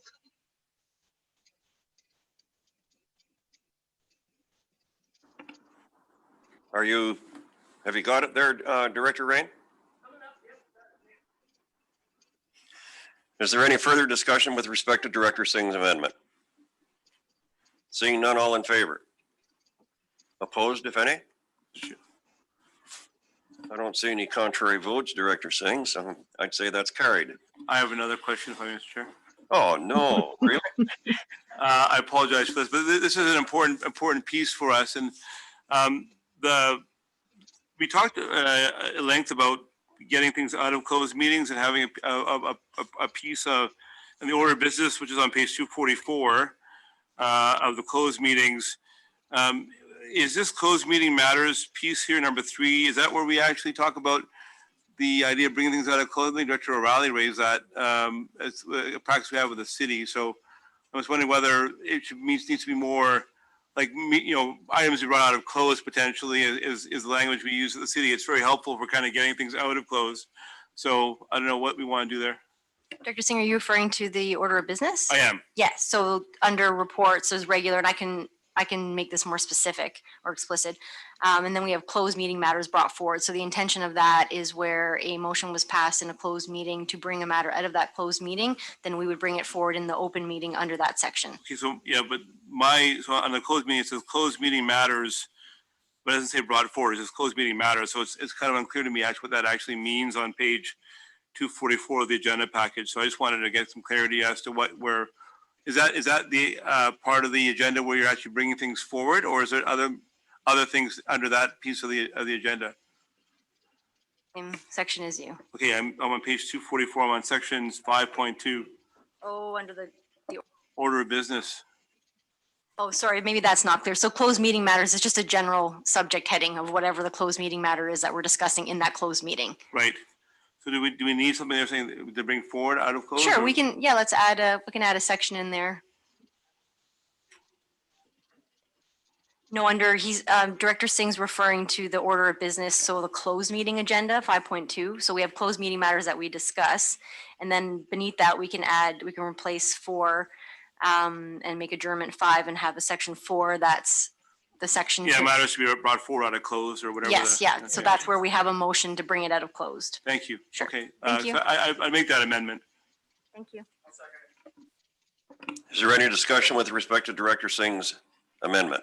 Director Quinn. Is that not covered under section 17 of the 5.1 where it says closed meeting if required? So we can have it, we've always brought it forward if there's something that needs to be. Oh, no, we haven't. That's what I understood too, Director Quinn. Ms. Campbell? The section 17 on the order of business is the actual closed meeting itself. When you look at the regular order of business, we have our regular order of business, and then at the end, if a closed meeting is required, then we have a closed meeting. My understanding is that's where you've gone into a closed meeting, not where you've brought closed meeting matters forward. So I think the changes that we're making now to the bylaw will make things a little bit more clear. I hope. Okay, thank you. Is there any further discussion with respect to Director Singh's amendment? Seeing none, all in favor? Opposed, if any? It's carried. I'm done. Well, frankly, I don't know where we are because we had a recommendation number 1, and I think there's been a couple of amendments, 2 or 3 amendments introduced since then. Director Quinn, perhaps your microphone is on. So I don't think that we have yet voted on recommendation number 1. As amended. Beg pardon? As amended, right. So with respect to recommendation number 1 as amended, is there any further discussion? Seeing none, all in favor? Opposed, if any? That's carried. Is there any discussion with respect to recommendation number 2? Seeing none, all in favor? Opposed, if any? It's carried. Number 3. May I Microphone, have it on? have you? Yes. Oh, sorry. I just wondered if can we pass this now that we've made amendment? And they're gonna Yes, show yes. up? Yes, you can. Yes, Yes, of you did course. it at second reading, which is why I divided the recommendations up so that you could do that. Okay. Thank you. Is, recommendation number 3, is it moved and seconded?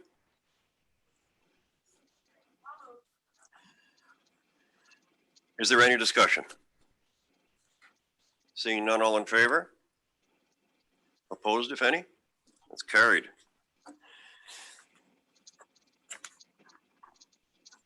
That brings us to 3 o'clock, and it also brings us to 7.6. There are 3 recommendations there, and I'm wondering if we can perhaps go through those and then take a 10 or 10-minute break. Move 1. Is there any discussion? All in favor? Opposed? Carried. Number 2 is moved. Is it seconded? Thank you. Is there any discussion? All in favor? Opposed, if any? Move 3. Carried. Any discussion on 3? Seeing none, all in favor? Opposed, if any? That's carried. And I think at this point, we could probably break for 10 minutes and then carry on with the festivities.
We left off at item 7.7, Remuneration Amendment Bylaw 2730. There are 3 recommendations. Is there any discussion with respect to the first recommendation? Director Rothenberger. Just say that I voted against it when it came up earlier, and I'll vote against it again. The existing remuneration bylaw does provide, I believe, for 2 payments after a certain time of the day. Does it not? After 6 o'clock, I believe the second one kicks in. But regardless of that, I just don't find it necessary. We're here for 1 meeting. If we have a second meeting, the technicality of exiting 1 meeting and going into another, I don't think warrants extra payment. Thank you. Is there any further discussion? Seeing none, all in favor? Opposed, if any?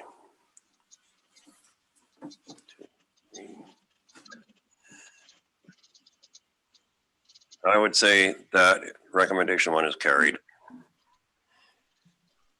We're automatically recorded now. That's what I understand now, Director Rothenberger. Somebody made an amendment to our policy in that regard. Move number 2. Any discussion? Seeing none, all in favor? Opposed?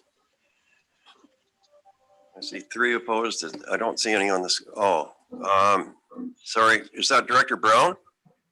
Yes, I can't have my video on because I've got a insecure website, but yes, And did you vote in opposition? I did. Thank you. And Director Roden? You voted in opposition? Are you on mute, Director Roden? I certainly was. And yes, I voted in opposition. Thank you. I think that makes 5, so recommendation number 2 is carried.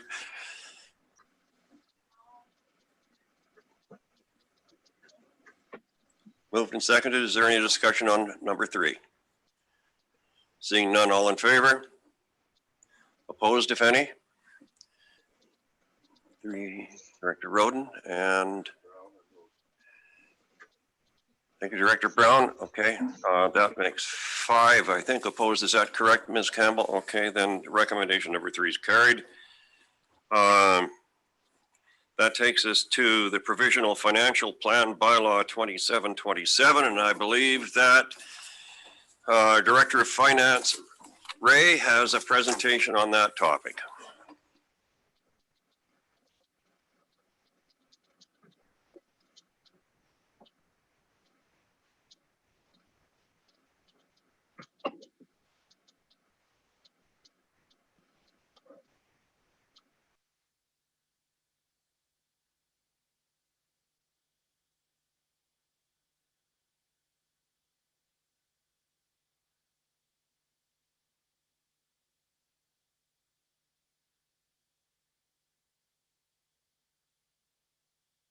Turn on the mic.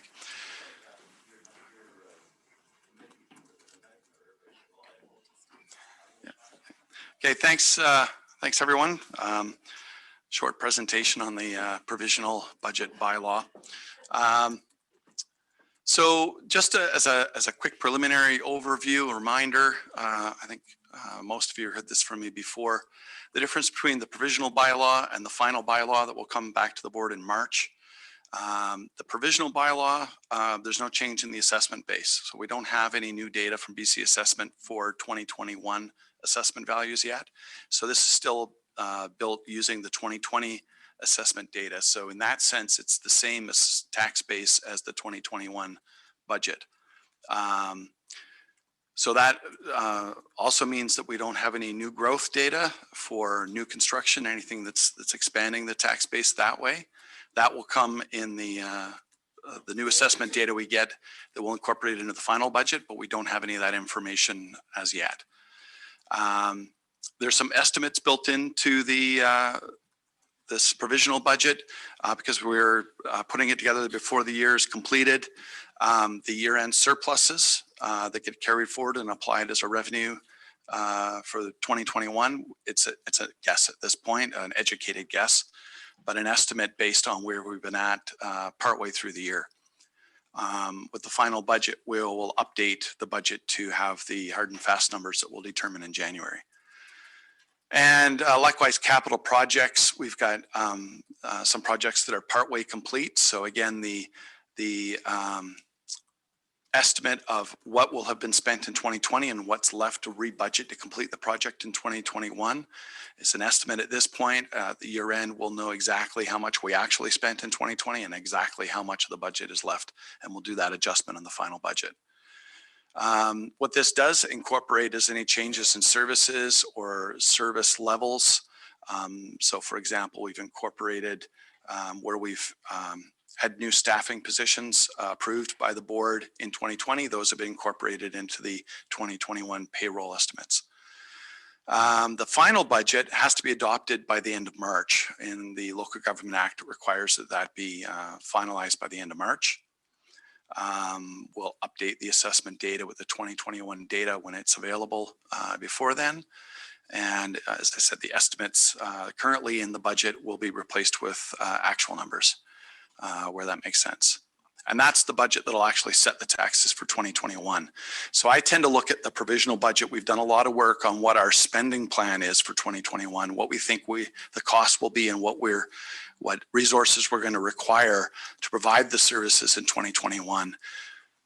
And I'll provide estimates in terms of what the impact on property taxes will be for context. But all of that new assessment data is going to change that anyway. So you'll see how that's impacted with the final budget. At this point, I'm providing that information to give you an idea of what setting the spending plan, what the likely impact on property taxes might be. So in terms of 2021, I kind of hate to say status quo because this year is anything but status quo. But in terms of the budget for next year, we don't have any new services that are being introduced. We don't have, we do have a few that are being looked at in 2021, potentially to be approved and then included in the budget in 2022. But we don't have any new services differentiating between 2020 and 2021. There may be some service level differences in terms of what we're spending, but no new services. The majority of the change, when I've broken it down between capital and operating, the majority of the change you'll see between 2020 and the 2021 provisional budget is in capital projects. The operating budgets is virtually no change, very little change on that side. Basically, we're looking at what might have changed in terms of surpluses, what might have changed in terms of specific operational needs. There's always a little bit of a difference. Again, new staff that's been approved in some cases. But there's no large radical changes of new services or taking one service from here up to here. As I said, the budget does already have built into it the new staffing positions that were approved already by the board in 2020. So if the majority of the change is in capital budgets, I just have included a slide that gives a bit of a quick listing of what the major capital projects are built into this budget. Most of them are the ones that are already in the 2020 budget and are to be completed.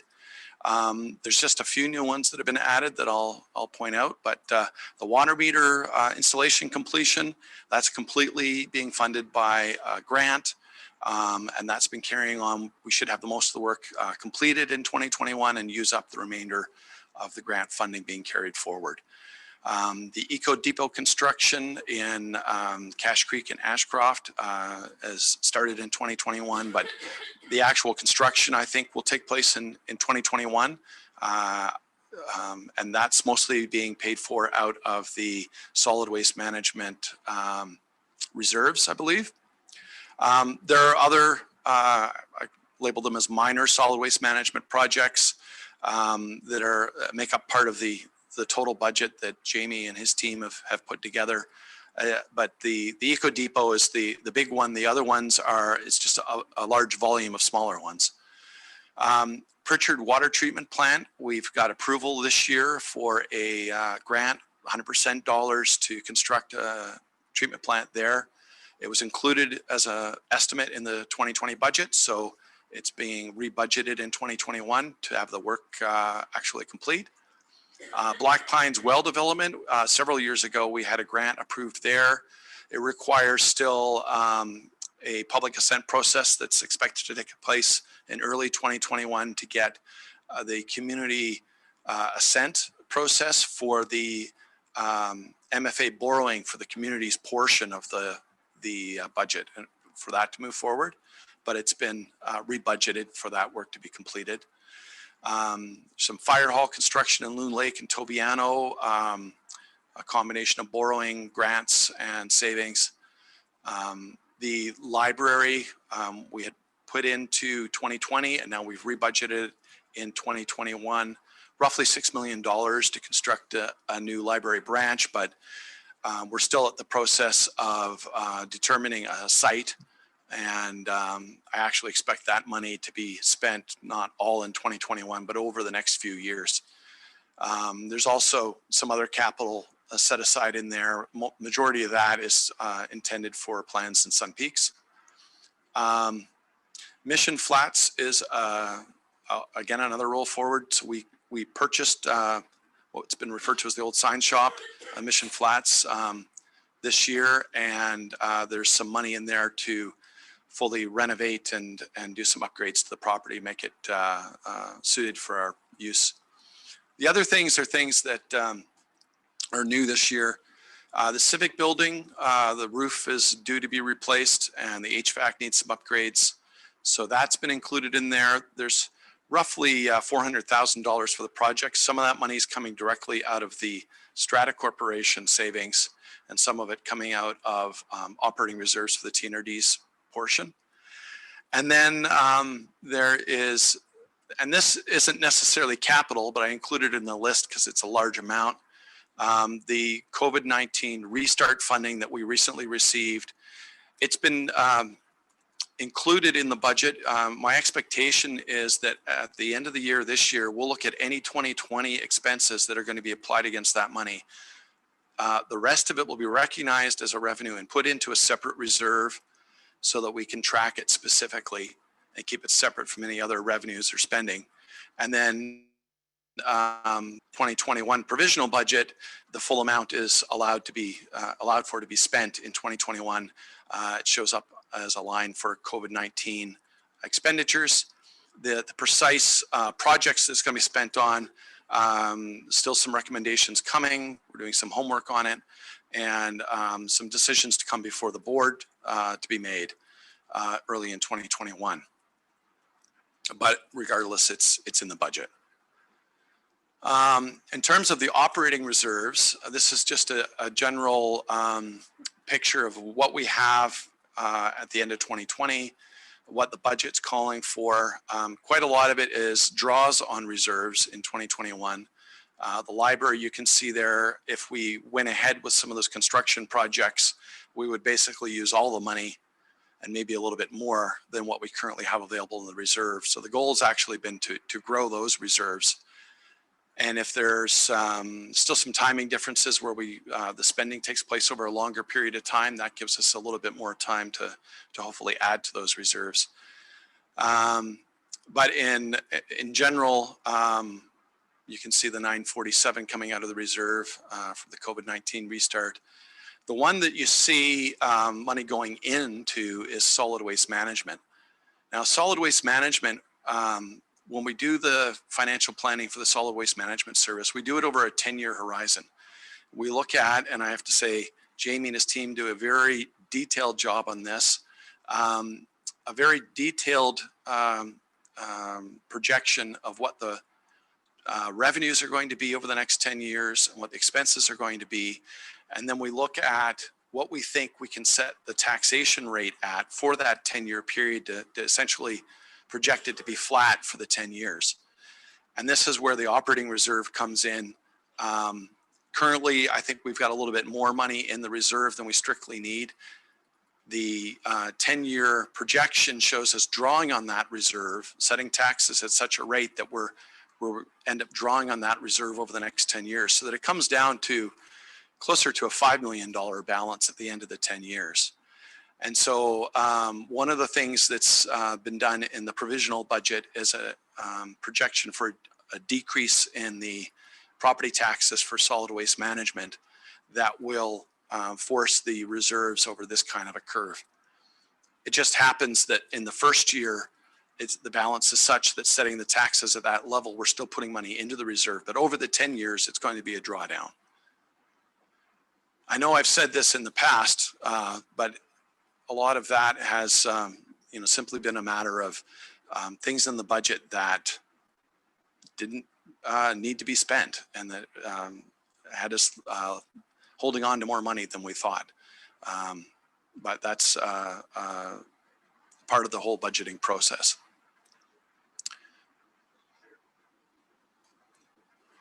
Director Stamer. Thank you, Mr. Chair. To Mr. Ray. Doug, if all of a sudden, let's say we had a scenario where we've got everything all set up, we've got all the facilities that we have, the contracts are pretty much staying the same, but all of a sudden we have a significant, say a 50% increase in cost in recycling, what kind of an impact would we be looking at? Do you have any idea? Operationally, I know this is reserves, but what would that, how much would that affect? Would you know? Like if all of a sudden recycling? Not off the top of my head, I wouldn't have that number. I can investigate it for you, but. Would it be significant just in a situation like that or not? Again, I don't have, I haven't looked at that as a potential number that I should be looking for. But we do have a significant reserve here if it turns out that we had a significant increase and an unexpected increase in some of those costs, then maybe we might draw this reserve down a bit further.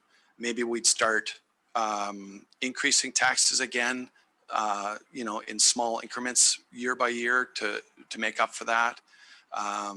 So far, Jamie's assured me that he's been working diligently on finding costs that can be, where there are more efficiencies to be gained.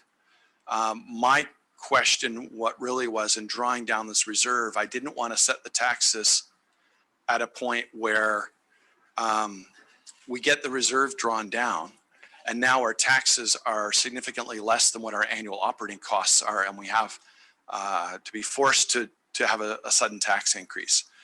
That's why we're looking at it over a rolling 10-year horizon, and we're constantly assessing it basically twice a year. If I could just add to that. Yes, please. Yeah, just a couple comments in terms of the information that Doug's sharing here.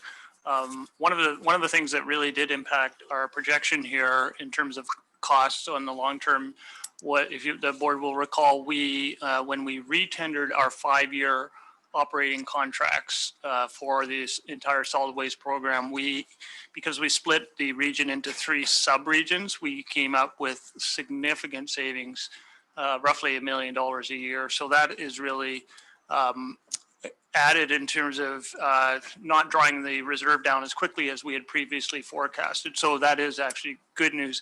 In terms of the impact of increases of costs on the recycling side, by far our largest portion of our operating budget is hauling. And so if that doesn't change significantly, then I don't see any major impacts in terms of our operating budgets. But again, we'd have to look at details. So. Yeah, the one other thing I'd add to that, I think in recent years, we've joined on with the Recycled BC program, and that's actually created some cost savings for us as well, where previously the property tax dollars were being spent to deal with some of the recycling, and now that's the responsibility of the Recycled BC. So in terms of this provisional budget, and I recognize the print on there is very, very small, but it's just a quick snapshot pie chart of the different areas that the expenditures get split up in. I can't quite see my percentage change behind the Zoom windows there, but you can see that there's a very small change in the overall expenditures. It's actually a decrease compared to 2020 of just under $1 million. And that really, again, is just a reflection of the needs put forward for 2021 compared to 2020 with timing of certain of those expenditures, availability of funds. As far as breaking that down a little bit, so there's my percentage. It's about a 1.2% decrease in total expenditures compared to the previous year. But breaking it down between operating and capital, you'll see there's a just under 3% increase in operating, offset by a decrease in capital such that there's an overall decrease in expenditures. And it's about a 1.5% decrease overall before taking in the flow through of the MFA funds. Operating funds. So how does this affect the property taxes? And again, the Zoom window kind of obscures a little bit of my table there, but in terms of the municipal member taxes, there's about a $25,000 increase. Electoral area member taxes, it's about double that. A slight decrease in the local area taxes. Overall, just dollar for dollar, our tax requisition 2020, 2021, it's about a $71,000 increase, which works out to just about 0.3%. So, you know, 71,000 on a $23 million, that's virtually unchanged. And I guess I could mention that's still, again, based on the 2020 property assessment. So it doesn't take into account new growth or anything that might generate additional tax dollars without actually generating an increase in existing taxpayers' tax rates. So breaking it down a little bit further, if you look at the sort of the general common services that everyone pays into, there's a decrease in taxes being collected for those services, about $109,000. Electoral area wide services, there's an offsetting increase. So that's where you get the $74,920 increase overall. Now, what is changing in those services? In general and common services, again, solid waste management fits into that category. We've decreased the taxes for solid waste management this year.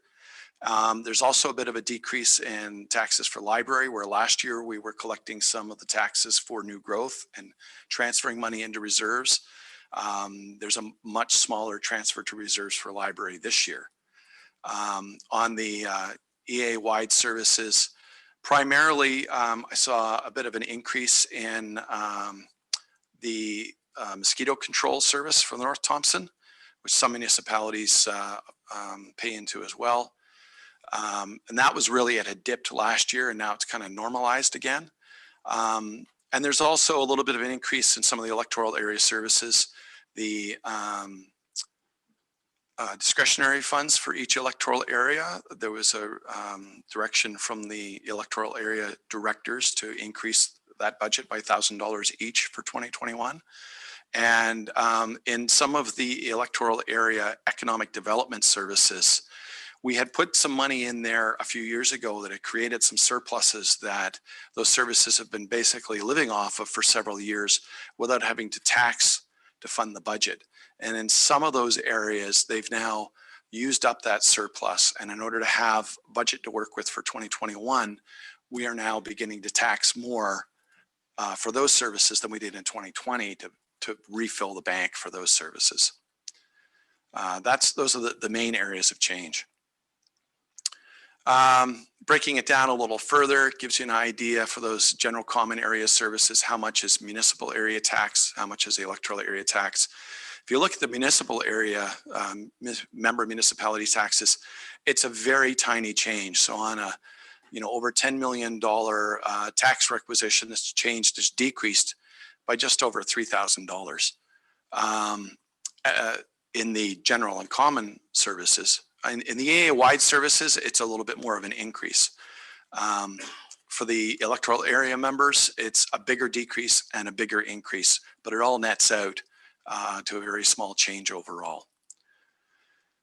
Just as a quick reminder, this graph shows you our total tax requisition over the longer term. So going back to 2015 to what's projected in 2021, you can still see that over that period of time, the total tax dollars we've been collecting has decreased by almost $1 million. And I did have a quick look to see if any of that was affected by new services being introduced or perhaps being shut down. Really, there was very little change in services over that period of time. We did add in 5 more fire departments. We were already funding those, but at a much lower level. So there were some tax increases during that period, increases for those new fire departments that were coming on, but no real significant change in terms of services being added or deleted. So I'm almost done. This is just a reminder. I'll show you what the projections are for the property taxes. Just a reminder, still the 2020 assessment. This is likely all going to change somewhat in the final budget. And these slides will all be provided to the board so you can look back at them. I don't want to spend undue time, but basically that's the breakdown of the tax requisition for each of the member municipalities compared to last year. That's the tax rate for residential assessment, residential properties, 2021 compared to 2020. And that is the change in dollar values. Now, again, part of it's a little obscured there by the Zoom window. Majority are having a small increase. Some of them actually have decreases. And it really comes down to what services each of those areas is participating in. So by reducing taxes for solid waste, many of the areas are seeing a decrease as a result of that. Doesn't help Kamloops because you don't pay into that service. But the ones that you're seeing decreases are mainly because they've benefited from that decrease from solid waste management and library. Barrier and Clearwater participate in the mosquito control in the North Thompson. And as I said, the taxes have increased a bit for that. So there's an offsetting impact for those. Ashcroft, Cache Creek, Clinton, Lytton participate in Gold Country. Some changes in the number of participants in that service. So the remaining participants are funding more than they were before. And that's really why you're seeing an increase in those areas.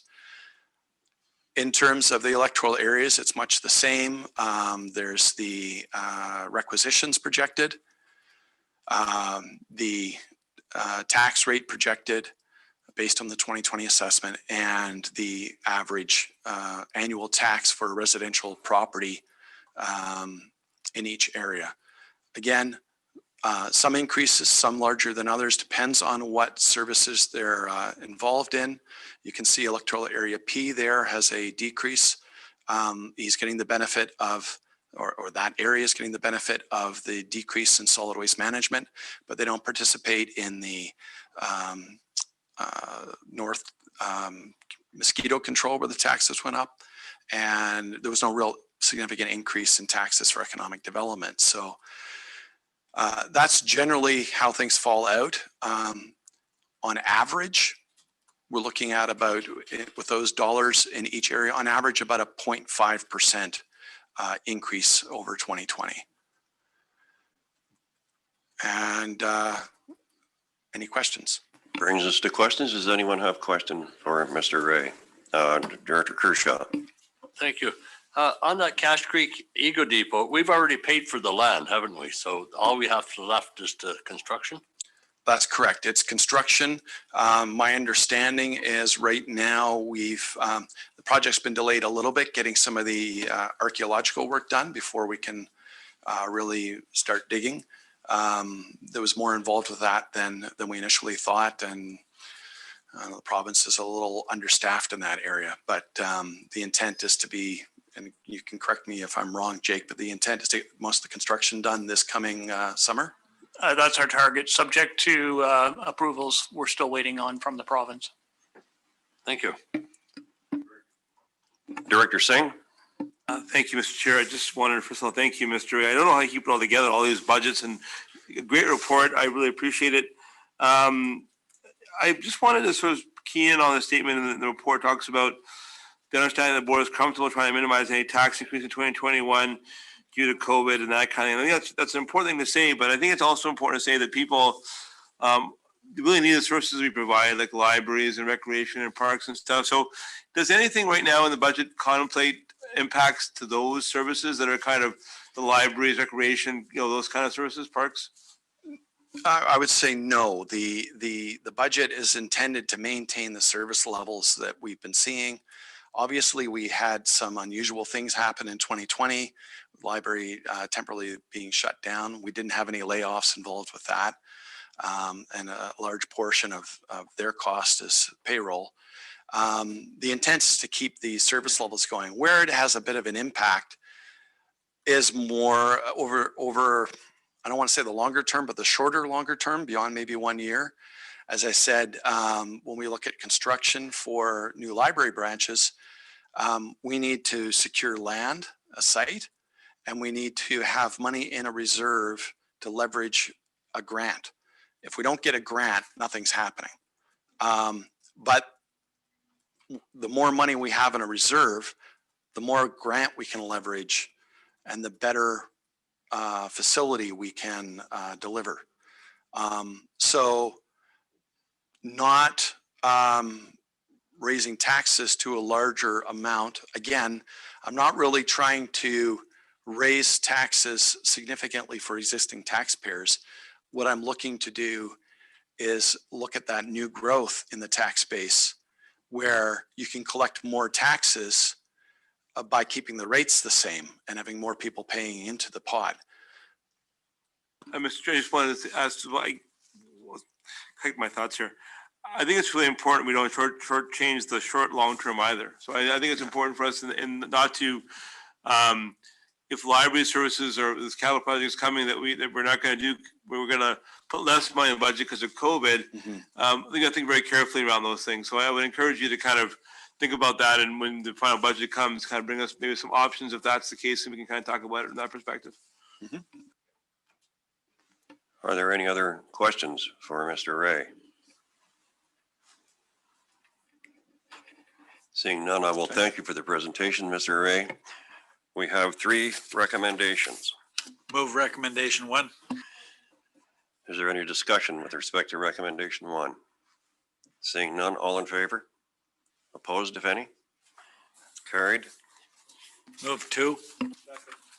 Any discussion with respect to 2? Seeing none, all in favor? Move Opposed, 3. if any? Second. Any discussion? All in favor? Opposed, if any? Recommendation number 3 is carried. That takes us to the development applications. ALR, or Agricultural Land Commission application 167, Sharp Lake Road, Sharp Lake, BC. There are 2 recommendations. Move recommendation 1. Is there any, is it seconded? Second. And is there any discussion? I just want to remind us that's a recommendation to refuse. Sorry, would you repeat that, please? That's a recommendation for refusal. Yeah. Yes. Is there any discussion? Seeing none, all in favor? Opposed, if any? Recommendation 1 is carried. And move recommendation 2. Moved and seconded. Is there any discussion with respect to recommendation number 2? Seeing none, all in favor? Opposed, if any? Carried. I think that takes us to the next Agricultural Land Commission application, number ALR 171. There is 1 recommendation. Move recommendation 1. Is there any discussion? I would like to Hold say it. that our letter from Canoe Creek Indian Band is the same recommendation, so we should approve a letter of support for both of them. Are you moving an amendment? Sure. So, Ms. Campbell, please. Director Watson, I believe, I don't recall in the correspondence from the Indian band that they were requesting a letter of support. It looked to me that their letter was stating that they were in support of this application and they just wanted the TNRD board to know that what we were considering our support of this application. Actually, in a phone call with them, they were asking me for a letter of support. A letter of support for, maybe we can deal with this recommendation and then we'll deal with the letter of support. Okay, thank you. Director Polderman. Thank you, Mr. Chair. On the report on page 443, bullet point 5, it reads about the removal of trailers. And I believe the word above should be replaced with the word below. My question is whether those below ground services, if there's any thought given to capping, like for instance, the sewer system and water systems at the site when they leave.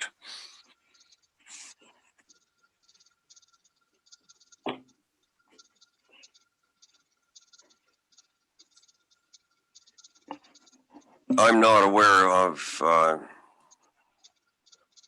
what the reclamation process might be when they leave, Director Polderman. My question was directed towards Ms. Slovkova. Mrs. Delkova? So yes, we will make a recommendation that it be reclaimed and cleaned up, everything capped or even removed and the soil put back on the land. We don't have the power to require, but the ALC does, so we can add that. And that was mentioned by our Agriculture Advisory Commission. So we'll take note of that. Thank you. Is there any further discussion with respect to the recommendation? Seeing none, all in favor? Opposed, if any? That's carried. Now that takes, did you wish to, Ms. Campbell, did you wish to deal with a letter of support for the Canoe Indian band? Sure, we can do that now if Director Watson wants to just outline what it is that they're requesting a letter of support for so that we have it in the minutes.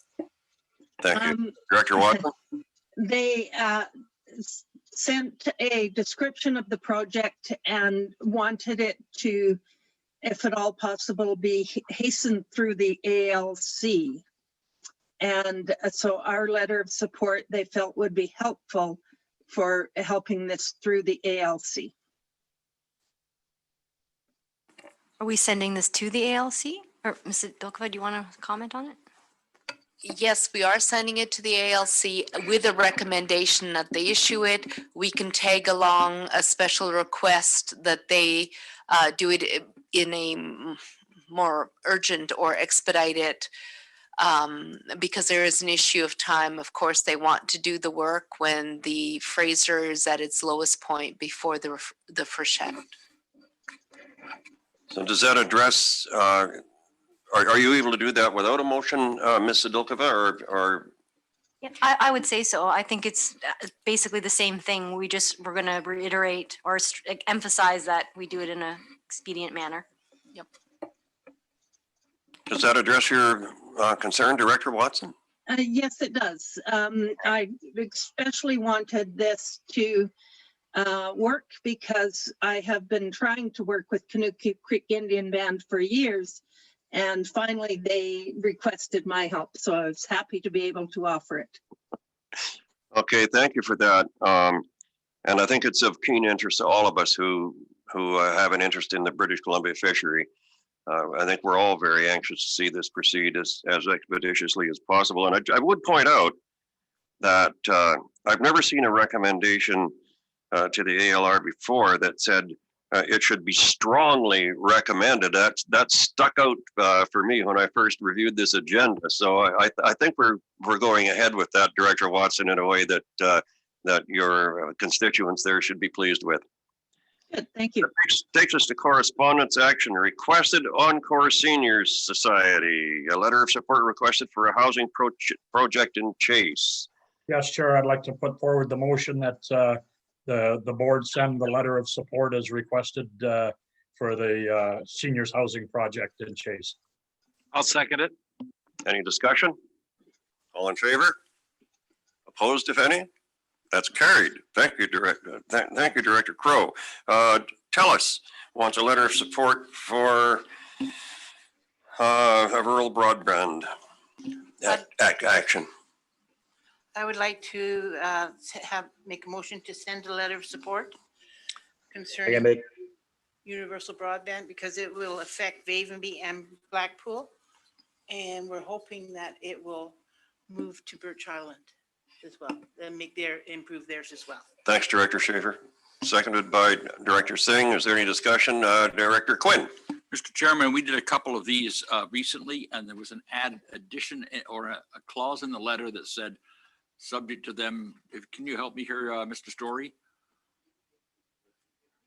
Yeah, I believe they've drafted something with respect to upload and download speeds already and to the majority of the service area. That's what we discussed before. Yeah, can we include that in this letter too? Do I need an amendment to the I letter? believe it already is. Is that what you're saying, Mr. Story? Yeah, it is. Okay. It's already part of it, Director. It'll be part of the letter. Okay. Is there any further discussion? All in favor? Opposed, if any? It's carried. That takes us to new business from directors. Oh, no, hang on. Just a second, Director O'Reilly. Sorry, I just heard somebody say hang on, but. That would be Watson.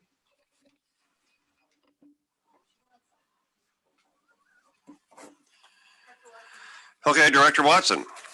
Yes, I would like to bring forward all of the correspondence regarding the Loon Lake water system and the correspondence from the chair regarding this conversation into correspondence at this time. This correspondence is in your blue folders. And my concern is that in September, we established a policy that we believed would bring all letters written to the board of directors. We believed that those would end up on our agenda. Apparently, that's not true. They can end up in our blue folders, which we don't have access to until the day of the meeting, which is concerning if we don't do some really fast reading and research when we sit down at the table, we may miss some very important things. The important thing that I would like to point out is that the chair answered this constituent of mine before any board member had read the letter. And in fact, we didn't read the letter until we got the contents of our blue folders. And in fact, the letter that you last sent to him clearly said on the matter here under discussion, the question of whether or not it required consideration of the full board fell to me. After concluding that it was not a matter of region-wide concern, I exercised my discretion and it was not included as an agenda item. Now, if we're going to just discuss things that are regarding the full region, our agenda is going to get really short. Today we discussed lots of things that did not concern the whole region. And I beg to differ on water systems not concerning the whole region. If somebody sues us because of a water system, we will all pay. And so I would like to open this correspondence up for discussion. It's my understanding, Ms. Campbell and Director Watson, and Ms. Campbell will correct me if I'm wrong, but the very fact that it's included in the package would make it automatically open to discussion. Am I wrong about that, Ms. Campbell? So it's not on the agenda. And our correspondence policy doesn't state that everything that gets addressed to the chair and the board goes on the agenda. What it does state, and what wasn't apparently happening before perhaps, was that correspondence was not being sent and shared with the chair and all of the board. So if something is addressed to the entire board, it is shared with the entire board. Whether or not it ends up on the agenda is at the direction of the chair. And then there was a clause in the policy around operational matters. If it's of an operational matter, something perhaps better dealt with or more appropriate dealt with by staff, then it can be referred to staff. But again, and I mentioned this in an email when I sent out the correspondence policy again today, that of course, if there's changes that the board wants to see in terms of how correspondence ends up in the agenda, we're certainly open to exploring those changes. And in terms, I just want to comment on the timeliness of getting correspondence. If the board would like to receive, and I understand it's not ideal having correspondence just included in your blue folders because you only get those the day of. So if the board would like to receive correspondence that's addressed to them in a more timely manner, then we're happy to coordinate emailing those letters and emails out as soon as we get them. Thank you. Director Schaefer. I was of the understanding when we did discuss this, that anything that was directed to the board of directors came to the board of directors before it was answered for discussion. This letter here was sent to, it's got the directors here. It's also got Ken Gillis and the chief administration officer, but it does have the directors, and it was answered before we even get to talk about it. So I just thought that when we discussed it, I thought anything came to the board of directors comes to the board of directors before it was answered. I don't think that's in our policy, but if you want us to make changes to update the policy to reflect that, if the board would like us to do that, we can do that. Director Rice, I'm on this. It's Second, Director Rice. Oh, sorry, Chair. Director Schaefer, you were. Were you done? Were you done, Carol? Director Schaefer? I would like to make that motion that anything that is directed to the directors, to the board of directors, comes to the board of directors before, comes on our agenda before it is answered. So it can be discussed. I'll second that motion. Director Blackwell. I'd like to speak to it. Just a second, Director Rice. Ms. Campbell. I was just going to suggest, rather than make motions on this, that you just give me some feedback and then I bring a revised policy back to the board if there's going to be further changes. Is that just because if we have a one-off motion, then it's not embedded in our policy, and I'd rather just get some feedback from all of the board. And Is that satisfactory, Director Schaefer? Yes. Okay, does that cover by any chance your concern, Director Elliott? It doesn't. You're next on my list. More or less, I was going to go along with Director Schaefer, but as an EA director, having to go through this and make some decisions that before you get to the board. I mean, we need to have the correspondence that's going to come up at a meeting or is relevant to our area before we get to a meeting. And I thought, like Director Schaefer, that we had discussed that already earlier on in the fall, because we were not getting that. And I mean, I think that anything that falls under our utilities or our ownership of water systems is very directly a board of directors issue.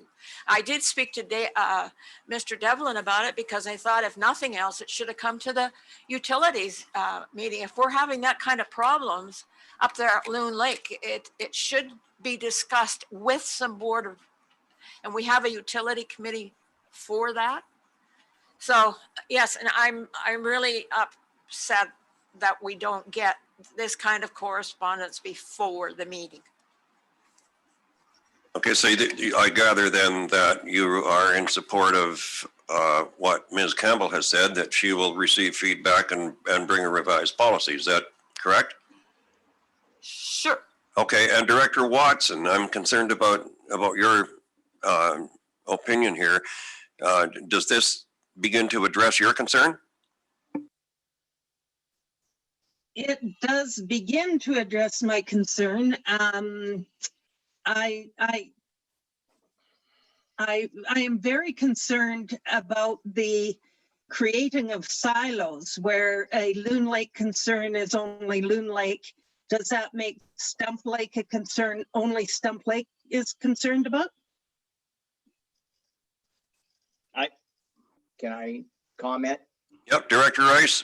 Okay, what my concern is, operational is sort of, it can be a gray area, but to put the pressure on any chair to make a sole decision on whether it's operational or not, and when that has to be sort of a black and white decision of whether it's operational, we can't get involved in operations, whether you're a chair or any board member and stuff like that. And so to make that decision and put it solely on the chair, to me seems like putting not only a lot of pressure on the chair to come up with the right decision, but having conversations like this moving forward again.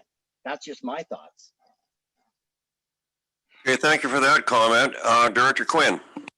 Thank you, Mr. Chairman. Just so I'm clear in my mind, is it the request of the board to have all the correspondence that shows up go on the agenda?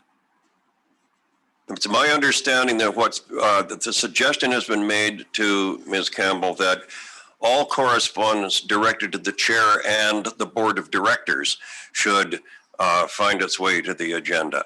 Okay, thank you, Mr. Chairman. Ms. Campbell, when does agenda cut off?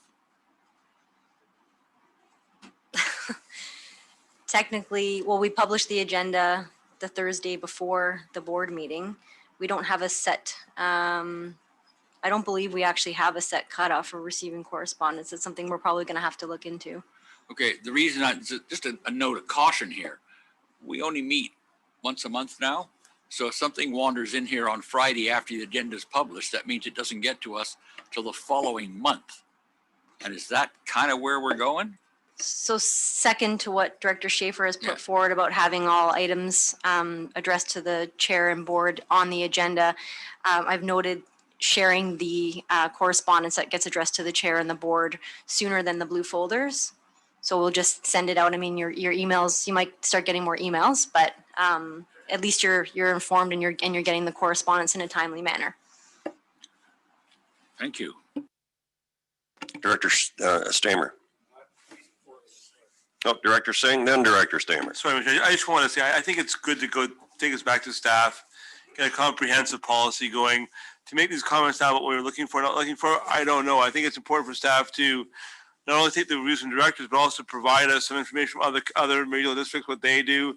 The amount of information that's coming at you these days, I'm actually quite happy with the chair sometimes making those decisions. Other people might not be happy, but it's probably important for us to have that discussion in a very fulsome way with all the things kind of put together. So, I think it's important to give it back to Ms. Campbell, let her come back when she comes back. I think we have to respect the chair's role in doing what he's doing now. And if it changes, it changes. But I think we're going on the current policy that we have, the way that it currently works. And I have no problem with that. I think that's what's been happening. So, but if we want to change it, let's do it in a way which actually is a little bit more thoughtful and not just making motions off the fly here, right? Director Elliott. Director Singh, you have 9 people on your board that and a mayor that do totally different things than we do. We're the only guy out here.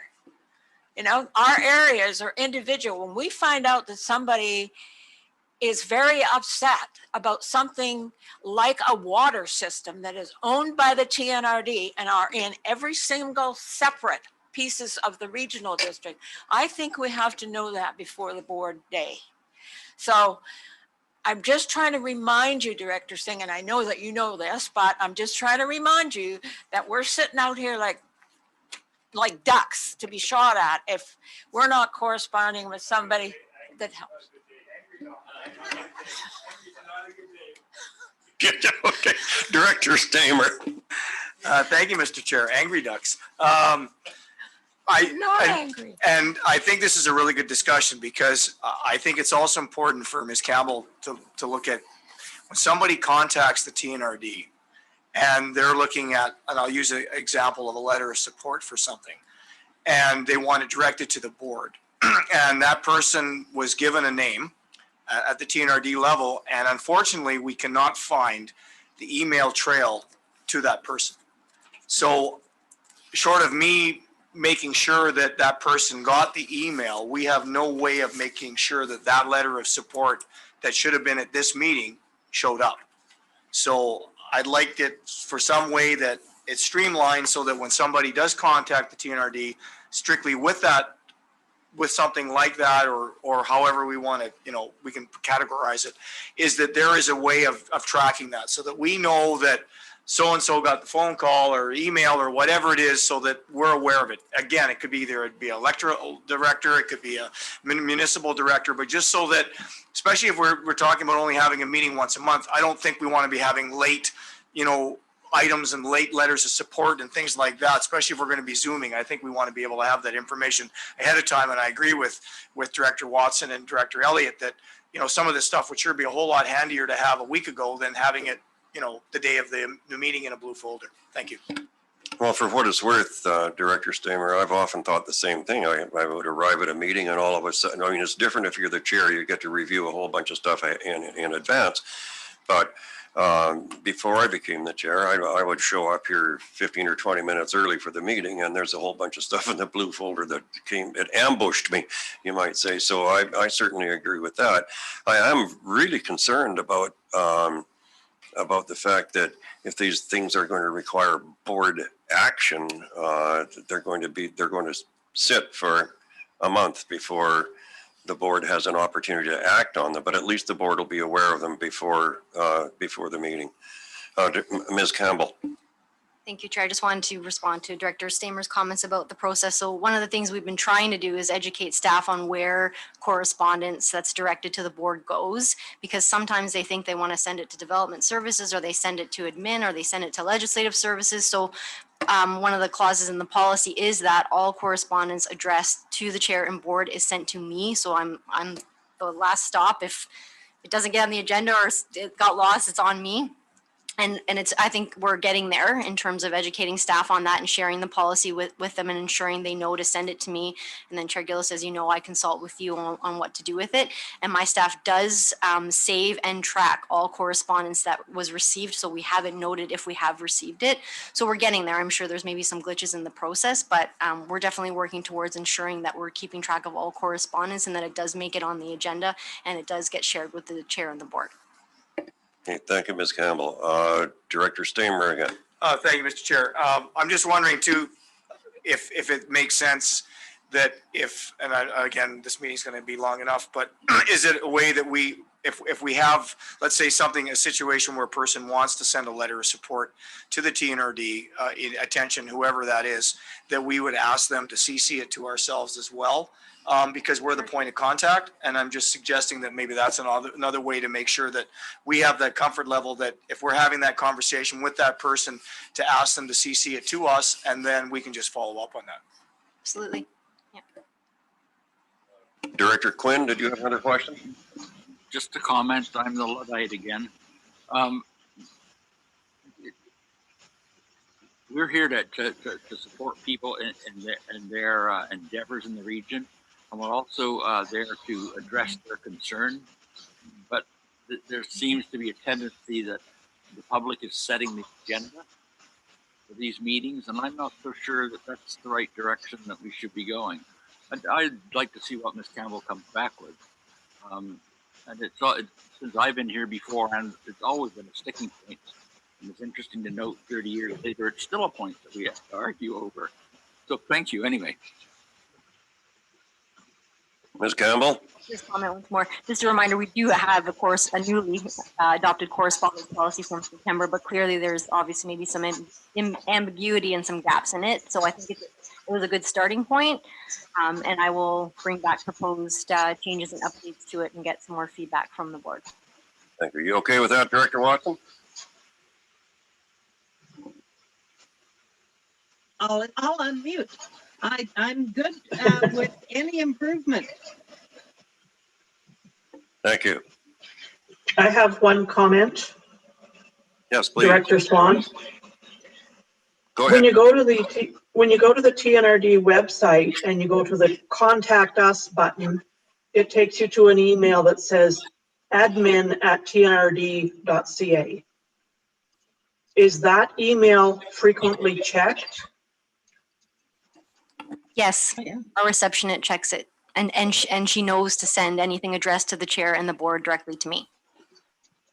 The only reason I ask is there was an email that was sent from a local group in Clinton to that address that didn't show up at a meeting, and when I brought it up, the comment was, "Oh, we haven't seen that email." So at that time, that email address was not being checked. Okay, thanks for that, Director Swan. You know, in that regard, perhaps I forgot having seen it, but the letter to which Director Stamer referred, the request for a letter of support, I don't remember ever having seen that request for a letter of support. So obviously, from time to time, things do fall through the cracks, and I think that's what we're trying to fill the cracks right now. Mr. Hildebrand. Thank you, Chair Gillis. Just to respond to Director Stamer, him and I had a conversation as well at the break about this specific one. And it sounds like there was a phone call to the front desk, asked for an email address. Mine was provided, but I never received it. So it could have been a simple spelling mistake. And then we didn't receive it in general. So I think your advice makes good sense, copying you on something like that, or using Director Swan's comment about making sure that it's sent to admin and more making sure that we follow up on a regular basis. Thank you. Director Stamer. Thank you, Mr. Chair. Also we're still in correspondence? Yes? We're still in correspondence. I believe Director Kershaw has something to say about correspondence. Yeah, actually, we are in new business. We are into new. Oh, right on. Well, am I next? Sure, you can be next, Director Kershaw. Okay. We're getting new business. Yes, I would like to get a letter of support for the North Thompson Fish and Game Club. It is looking to extend their gun range from 700 meters to 1,600 meters. It improves the ability of the club to host larger and more shooting events, competitions, as to which the extension would the club would become world class. We as the TNRD have long been associated with this club. Regina and staff have helped them bring this forward from fruition. So I'd just like to get a letter of support from the TNRD to extend the range from 700 meters to 1,600 meters. I'll second that. Is there any discussion? Director Elliott. To Director Kershaw, where does the letter of support have to go for them to do that? To the North Thompson Fish and Game Club, and I've already sent through the other request has gone through to Maria, so they have a copy of everything else. So it's not any government? No, Okay. it would send it to them and they would put it in their package to make the application to government. Thank you. Any further discussion? All in favor? Opposed, if any? Is that a vote in opposition, Director O'Reilly? Oh, okay. You're next on the matter of new business, Director O'Reilly. Thank you. And this is just a question through to staff. Regarding our vote today on zoning amendment bylaw number 2729, the mobile home park in Cherry Creek area that we talked about. I really struggled with the vote. I believe I was the only director that voted against it, frankly. But reading through the report, and obviously I'm fairly new, but I was confused in the sense that overall City of Kamloops staff recommended not for us to support it. But then deeper down in the report, it was actually a split decision on they supported one component of the application, but they did not support the other part of the application. So I'm wondering if those types of things come forward. Clearly, it's not our decision to change an application, nor can we. Should those maybe be separated when it comes to the board for a decision? It may just make it a bit clearer and to have those discussions. It was two different changes here, but it was in one vote. So I can, but if through the chair, it's your pleasure, I will speak to that. It's really, really hard to, we try to use pictures and caps to bring people's attention to it, but especially when you have a long agenda like this, we would never miss an application that's on the city's door, such as this, sending it to the city. And it's one, you know, in hindsight, zoning 100+ acres on the edge of the city in 1983 to a manufactured home park was not a good idea. But it's there, you have it. It's the topography, the water resources, access, and the limitation of what the highways, because this is a bylaw that the Ministry of Transportation Infrastructure will also have to approve, given its proximity and the kind of, it's a little lane, Abbey Road, that comes to the Trans-Canada Highway. Realistically, if they were going to put 1,000 manufactured home spaces on there, highways wouldn't let them. Mm-hmm. They'd want to overpass or who knows what else, deceleration lanes, what have you. We will, I promise you, we will at least try to put it right, either highlighted in the purpose statement, but we're only allowed a little bit of real estate in your agenda because your agendas are getting bigger, or try and highlight it in the summary. So we're certainly not trying to hide any of that. No, and I wasn't suggesting that. Yeah. It just made it a difficult decision Yeah. For myself. But on that note, I've got a date with Santa at 4:40 and my 2-year-old son on Zoom. So I am going to excuse myself from the rest of the meeting, but Merry Christmas to everybody. Merry Christmas. Thanks, Director O'Reilly. And there was a matter under correspondence that did not get dealt with, and Mr. Ray wanted to deal with that with respect to the letter that we got from the Arts Council. I'll just speak to this briefly, and I think it was intended. It was a bit of a late addition to the agenda. It was intended to be put in your blue folders. I don't think it actually got printed out, but it was circulated earlier in the meeting through email. But I'll just summarize it, a couple of things. This is basically a letter from the Kamloops Arts Council requesting we consider a $5,000 sponsorship for the 2021 Art Exposed art exhibit. This is an annual event that we've supported for several years. They were informed that we were changing our policy and doing a twice yearly intake of applications, and expressed and acknowledged that they knew that they had delivered this to us a little late. They were struggling a little bit with determining whether or not they would be able to have such an event in 2021, and that caused some delays, and so they decided to move forward with sending this letter anyway. So just a couple of points to make. One is it probably could have gone on the last board meeting, but it got delayed. That was my fault. I apologize. Regarding the new application intake, it's true that it came in late. However, I believe the intent that the board wanted to see, the outcome the board wanted to see with this change in policy, was to be able to assess these requests for funding and prioritize them. And the thought on my part was we still have some unspent money in the budget. If the board wanted to support this, which is of course your decision, there's still some money in the 2020 budget that could be approved for this. This would be the last application we'd see this year, so it doesn't really come into question about, well, what other applications might we receive?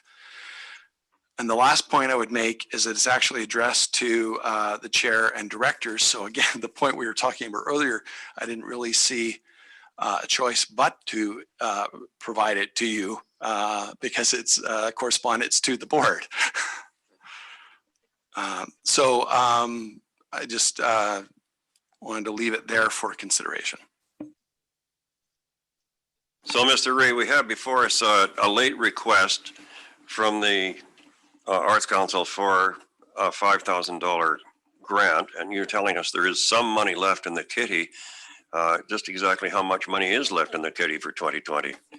My recollection, it's about 8,500 out of the grant and aid budget. So they're asking for 5,000. So there would be more than enough there to approve this request if that's the board's wish. I'll make the motion. Is there any discussion? Moved and seconded that, Director Christian. You know, I will support the motion, Mr. Chair, but I'm uncomfortable that just because there's money in the budget, we ought to feel that we need to spend it. I don't think that's particularly prudent. This is a very worthy cause, I get it, but I think you do a disservice to everybody that played by the rules if at the end of the year you're going to start to just empty the cupboard. Director Elliott. Is this the first one from the Arts Council, or did we do one in the spring? We did provide support to the 2020 Art Exposed event out of the 2020 budget. Typically, we've lined it up in the last few years where we've supported this event so that it's coming out of the same year's budget. And point well taken, Director Christian, on that. I provided that information more just for information for directors wondering whether or not there was enough money in the budget should they wish to support it. So, Mr. Ray, would this be the second one that they would get out of the 220 budget? It would be. And my thought on the matter was, well, A, I didn't think it prudent to delay putting it in front of the board because it is addressed to the board. But secondly, it's been a bit of a transition year, transitioning from people coming in as a delegation. Typically, they have come in as a delegation around this time of year.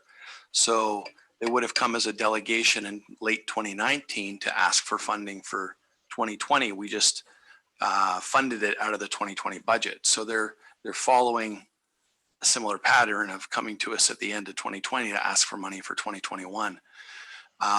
It could be deferred and taken out of the 2021 budget if that were the wish of the board. My thought was this being a bit of a transition year and the extra complication of COVID and where it's been addressed to the board to put it in front of you for decision, let you know that there's money available still in the 2020 budget. Should that be the decision, and start 2021 a little bit more clean, fresh slate for applications at our first intake in 2021. The other timing aspect is that this event would actually occur before we do the next intake in the spring. So from a timing point of view, if we were to defer it and say, no, we'll take it into consideration in May when we have other applications, the event's already over and done with. Addresses one of my questions. Mr. Ray, Director Stamer, you had a question? No, thanks. Thank you, Mr. Chair. I wasn't suggesting in the motion that we were trying to clean the kitty out. I just thought it was a worthwhile cause, and I think Mr. Ray answered my question. Thank you. Thank you. Mr. Ray, I'm wondering to what extent did we support them last time? $5,000 last time as well. Director Schaefer? Mayor Blackwell wanted to ask a question. Director Blackwell? Thank you, Chair. My question got answered as well. Thank you. Thank you. Is there any further discussion? Director Polderman? Thank you, Mr. Chair. Did we fund this organization in 2019 as well? We did. My recollection is this may be the third event that we've been asked to fund, maybe the fourth. I'm not sure. Thank you. And just for clarity, Mr. Ray, the application is before us now, but this is for the Art Exposed 2021 event, correct? Any further discussion? All in favor? Opposed, if any? 1, 2, Director Polderman, Director Rain, Director Elliott. I don't see anyone in opposition on the screen. That's carried. Takes us to notice of motion, of which there are none. New business, Mr. Chairman. Oh, is there more new business? I'm sorry, Director. Mr. Chairman, this came out of the public hearing and the adoption of it today of Bylaw 2700. I'd like to make a motion that we request staff to review policies regarding public meetings in relation to things that TNRD does. And yeah, have I got that right, Mr. We promised that we would bring a board policy to cover public meetings as opposed to public hearings. So there's some consistency and clarity as to who runs them and what will be, how they'll be conducted and advertised. Sorry, Director Quinn. Is your mic on? Okay. There we go. That's the motion. Okay, thank you. You're putting that in the form of a motion? Yes, please. I'll second that. And that's into the TUPs also then. Yeah, that covers that whole thing.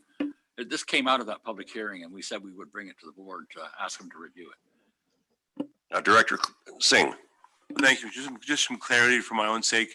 Is that any public hearing or public meeting or public meetings basically around TUPs? Ms. Sadokova? Well, what's brought it forward is definitely TUPs that don't require a hearing, but it's something we could use for any public meeting because we, on occasion, we do information meetings.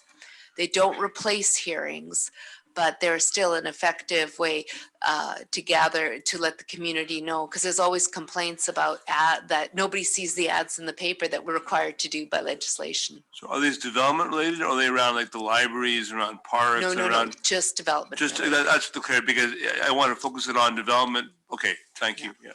They're localized development. Is there any further discussion on Director Quinn's motion? Seeing none, all in favor? Opposed, if any? I see no one opposed. It's carried. Is there any other new business from directors? Yes, I have some.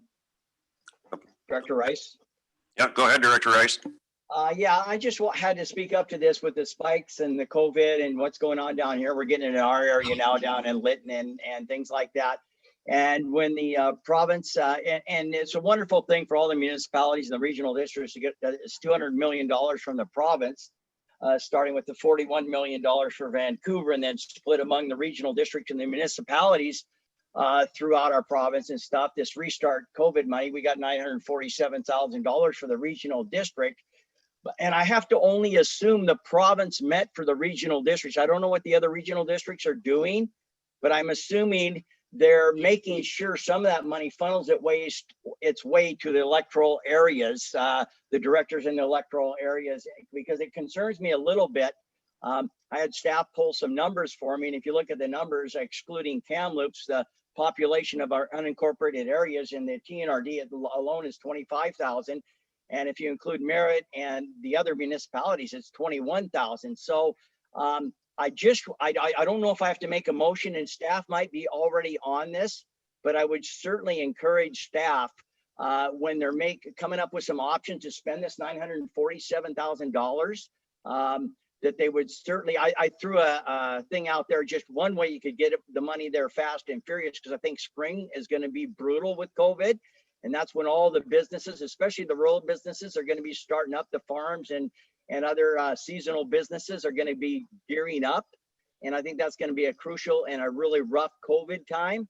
And so I think it's crucial during this time of COVID that we really look strongly at how we're going to, the thing I sent out to all the directors was just one thing that I threw against the wall to sort of say that's a lot of money, and nearly $1 million we have there. And I think we really need to, and from what I can hear from the mayors and councilors that I've talked to, They over $1 million between Cache Creek and Ashcroft.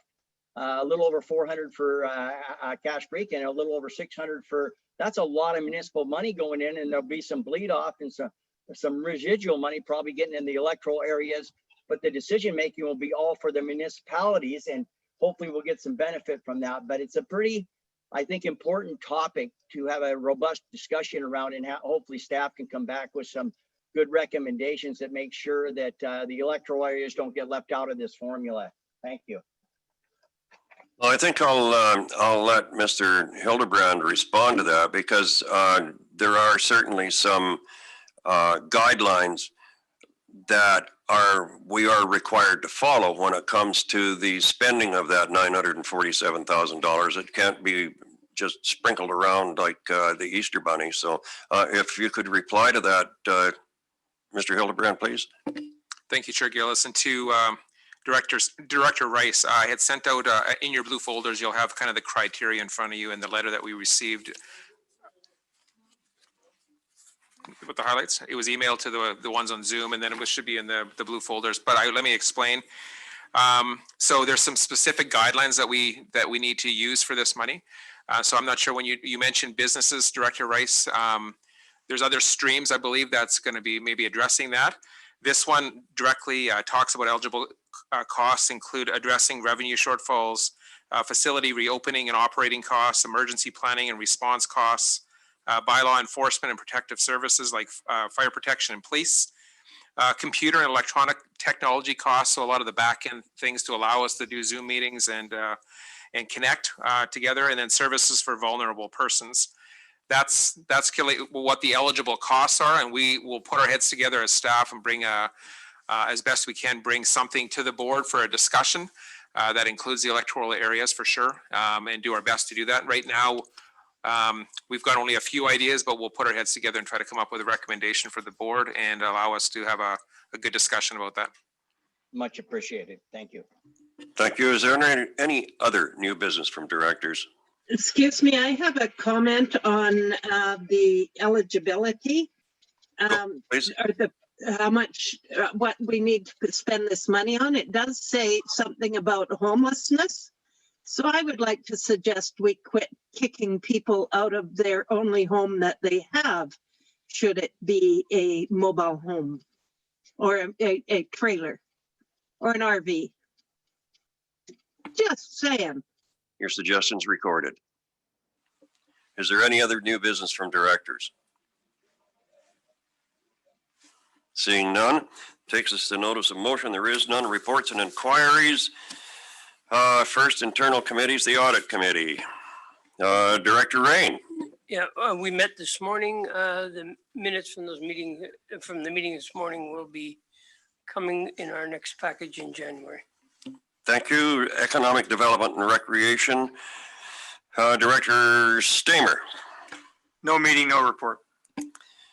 Emergency Management and Protective Services, Director Schaefer. No meeting, no report. Regional Solid Waste Management, Director Watson. No meeting, but there's some news farther down the agenda. Thank you. TNRD, Thompson-Nicola Invasive Plant Management Committee, Director Kershaw. Thank you. There is a recommendation I'd like to remove the recommendation. There's actually 3 recommendations, but it's all in one. Is there any discussion? Seeing none, all in favor? Opposed, if any? That's carried. Thompson Regional Hospital District, Director Christian. No meeting, no report. Utilities System Committee, Director Elliott. Thompson Headwater Services, Director Quinn. I don't see it. Need to. The minutes are just for information. You don't need to make a recommendation. Thank you. Any discussion? All in favor? Opposed? Carried. Wells Gray Country Services Committee, Director Schaefer. I would like to make a motion that Mike Savage and Bill Ludke be reappointed to Wells Gray Country Service Committee for 2 years, term ending December the 31st, 2022, and that Tina Tobin be appointed to the Wells Gray Country Service Committee for a term ending December 31st, 2022. Any discussion? Or has it been seconded? Okay, now, is there any discussion? All in favor? Opposed, if any? Director Rain? Just before we move on to the other committees, I just want to make sure on the emergency services side, there is a new grant program that came out about a week ago. And it does support emergency services, fire, health, and things in small communities. It's open even to nonprofits. And I was looking through it. I'm sure that many of the smaller communities could take advantage of that fund. It's 100% funding if it's through the regional district. So just alert everybody. And it's a rolling fund. So first in, first looked at. And I think the deadline is January 21st or something like that. Thanks ever so much, Director Rain. Now, Director Schaefer. I'd like to ask Director Rain, does, like brigades, do they have to do it through the TNRD or can they do it themselves? My quick read of it was I think they could do it themselves if they're set up as nonprofits. Yes. But it may be 80% funding there. So going to the regional district would be better. It's 100% funding. If it went through the regional district, how would they apply for it? I can speak to that if you like, Chair Gillis. Yes, please. We are aware of that, and I know our grant coordinator is working on that right now, and there's a couple electoral areas that she's specifically working on. So we have the information, we are working on it, but I think that was just a general information from you to make sure that we all are understanding it, because it applies to many of us. No, I just, when I was reading through it, I looked, I said, boy, there's a lot of small communities could take advantage. So people should go online, I think it's CVRIS, and look and see if there's something that you could apply for. I suspect that side will not be as oversubscribed as some of the previous grants that were available. Thanks again, Director Rain. Director Singh? Chair Gillis, just wondering on external committees, can I add a 12.26 FCM report under external committees? Sorry? Under external committees, you Yes. don't have FCM here. I just wanted to add a quick FCM. It's Oh, very okay. quick. When we get to Thank external you. committees, I'll put you at the top of the list. We already Director Rothenberger. Mr. Chair, could we just get the name of that program that Director Rain is mentioning? I believe it was CVRIS, is that what you said? That's the C as in Charlie, VRIS. That's the grant acronym. I don't know that was the acronym. I will send it out to you. I'll make a note of that and we'll get it sent out. Thank you. Yep. Yep. Excuse me. Is the TNRD policy for not helping any brigades or people who can't afford to be TNRD fire departments, is that going to hinder us? I don't know who should answer that question. All I can tell you is that I can't answer that question. Director Rothenberger?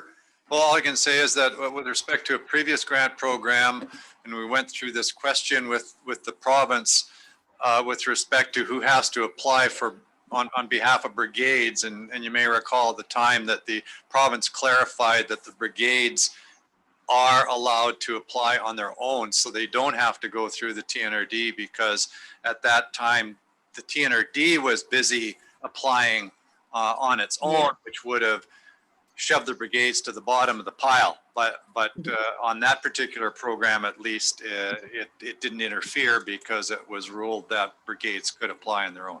Thanks for your help, Director Rothenberger. Does that answer your question, Director Watson? Thank you very much.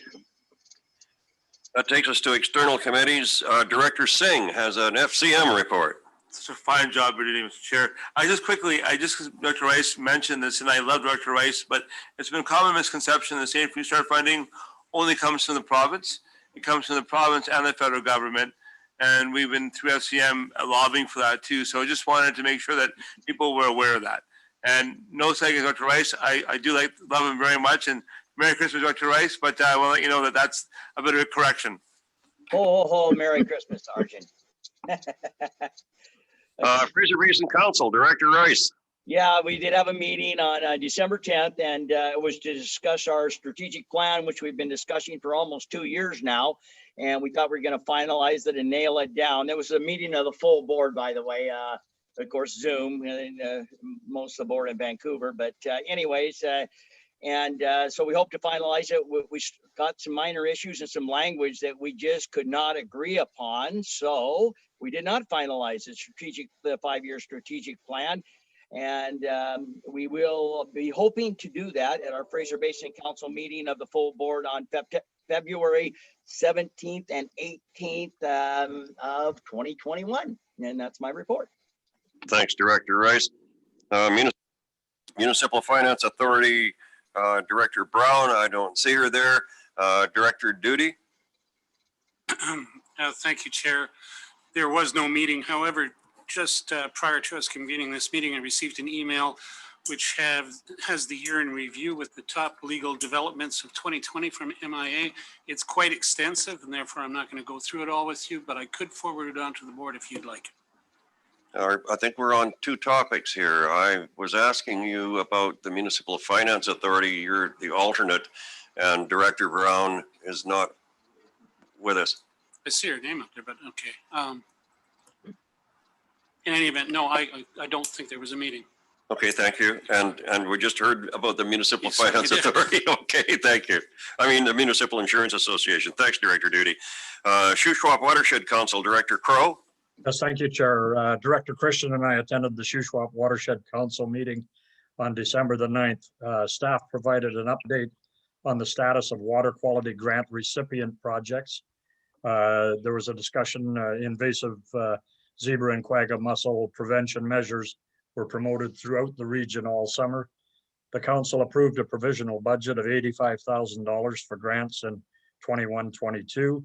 Council members will review the new strategic plan for 21-26 and provide their recommended priorities for 2021 to staff. Staff will prepare a work plan and budget for the next year, 2021-22, for approval at the next council meeting in March. Thanks very much, Director Crow. Kamloops Airport Authority, Director Kershaw. Thank you, Mr. Chair. We had a meeting on December the 10th. I think the most excitement that's going on at the airport is the pipeline. We're getting prepared to go underneath the river, so they got about a mile of pipe stretched all the way across with a bridge overacross it. So on November, the count is down to 82.9%. Year to date, the airport traffic is on passenger traffic, I'm talking, is down 63.7%. Commercials are holding up a lot better because the commercials, including the firefighting, are all down about 20%. And Director Christian might want to add something onto that. No, there's no planes, no passengers, and we're waiting for next year. That's right. There we go. That was succinct. I'd just like to ask one more question. Director Christian, is the pipe in the ground now or is it still stretched out? It went in on Saturday. It went in on Saturday. Thank you. Okay, under other reports, we have regional solid waste management plan monitoring advisory committee, and there is a recommendation. I'd like to move that recommendation. Moved, seconded. Is there any discussion? Seeing none, all in favor? Any opposed? That's carried. Savannah Improvement District License of Occupation. I move the recommendation. Second. Is there any discussion? Seeing none, all in favor? Opposed, if any? That's carried. Board meetings under current provincial health officer, it's getting late, provincial health office. There is a recommendation. I have a note in the margin here to ask Ms. Campbell for an explanation. Thank you, Chair. So as you all know, there's been a recent public health office order regarding excluding the public from board meetings. However, there is also a ministerial order under a different legislation that requires the board to pass a resolution when they are going to exclude the public, just indicating the steps that the board is taking to ensure transparency and accountability, and that the public does have access to the meeting. So this is just a legislative requirement that we pass this resolution. And it also demonstrates that we are taking steps to ensure the public can still participate and access our meetings. Second. Is there any discussion? Anyone have questions for Ms. Campbell? Seeing none, all in favor? Opposed, if any? It's carried. NDIT grant application for regional broadband strategy. Move the recommendation. Yeah, I like the recommendation. Is there any, seconded, is there any discussion? Director Singh. Quick question, and Director Elliott will like this one. Just for the rural areas, if we look at the grant application, we're still gonna go forward, right? It's still actually, that's what I'm reading from the report. Yeah, we've already gone ahead and decided that whether Perfect. this money's there or not, we move. Okay. Is there any further discussion? All in favor? Opposed, if any? It's carried. Loon Lake Fire Hall construction, there is a recommendation. Move the recommendation. Second. Is there any discussion? All in favor? Opposed, if any? Carried. Federal gas tax, South Green Lake Fire Hall. Move the recommendation. Second. Moved and seconded. Is there any discussion? All in favor? Opposed, if any? It's carried. Straight of the organization. Nope. There's a verbal report by the Chief Administrative Officer and the Director of Corporate Services. Chair Gillis, I think we skipped a couple there. Did we? Good. Not really. Move them all.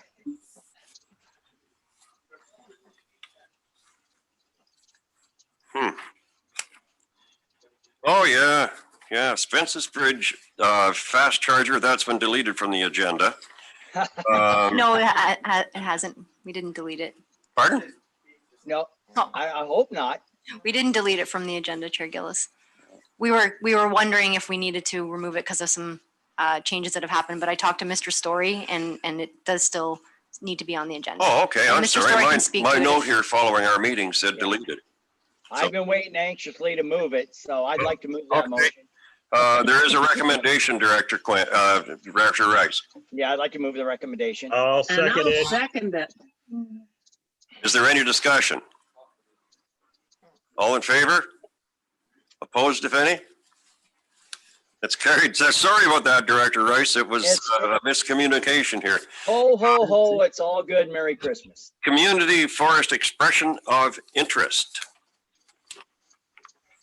Move the recommendation. I thought we had, yeah, that's where okay. Is there any discussion? All in favor? Any opposed? Carried. Now we have the state of the organization. Mr. Hildebrand.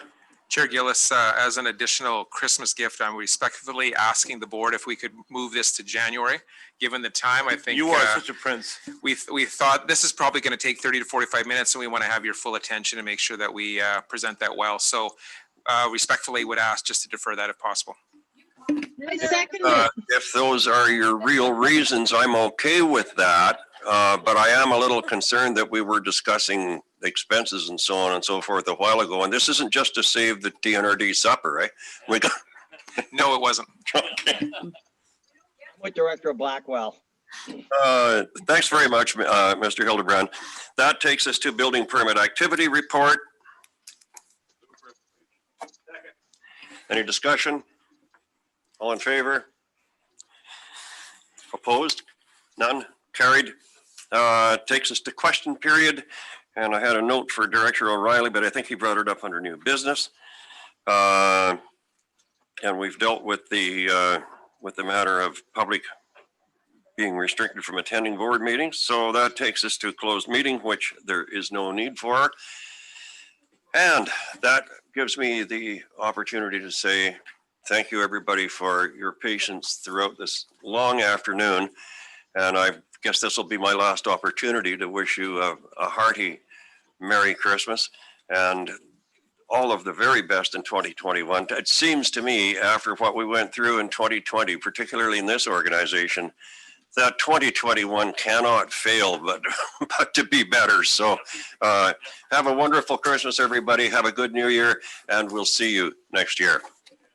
Merry Christmas, everyone. Merry Christmas, Christmas, everybody. Bye.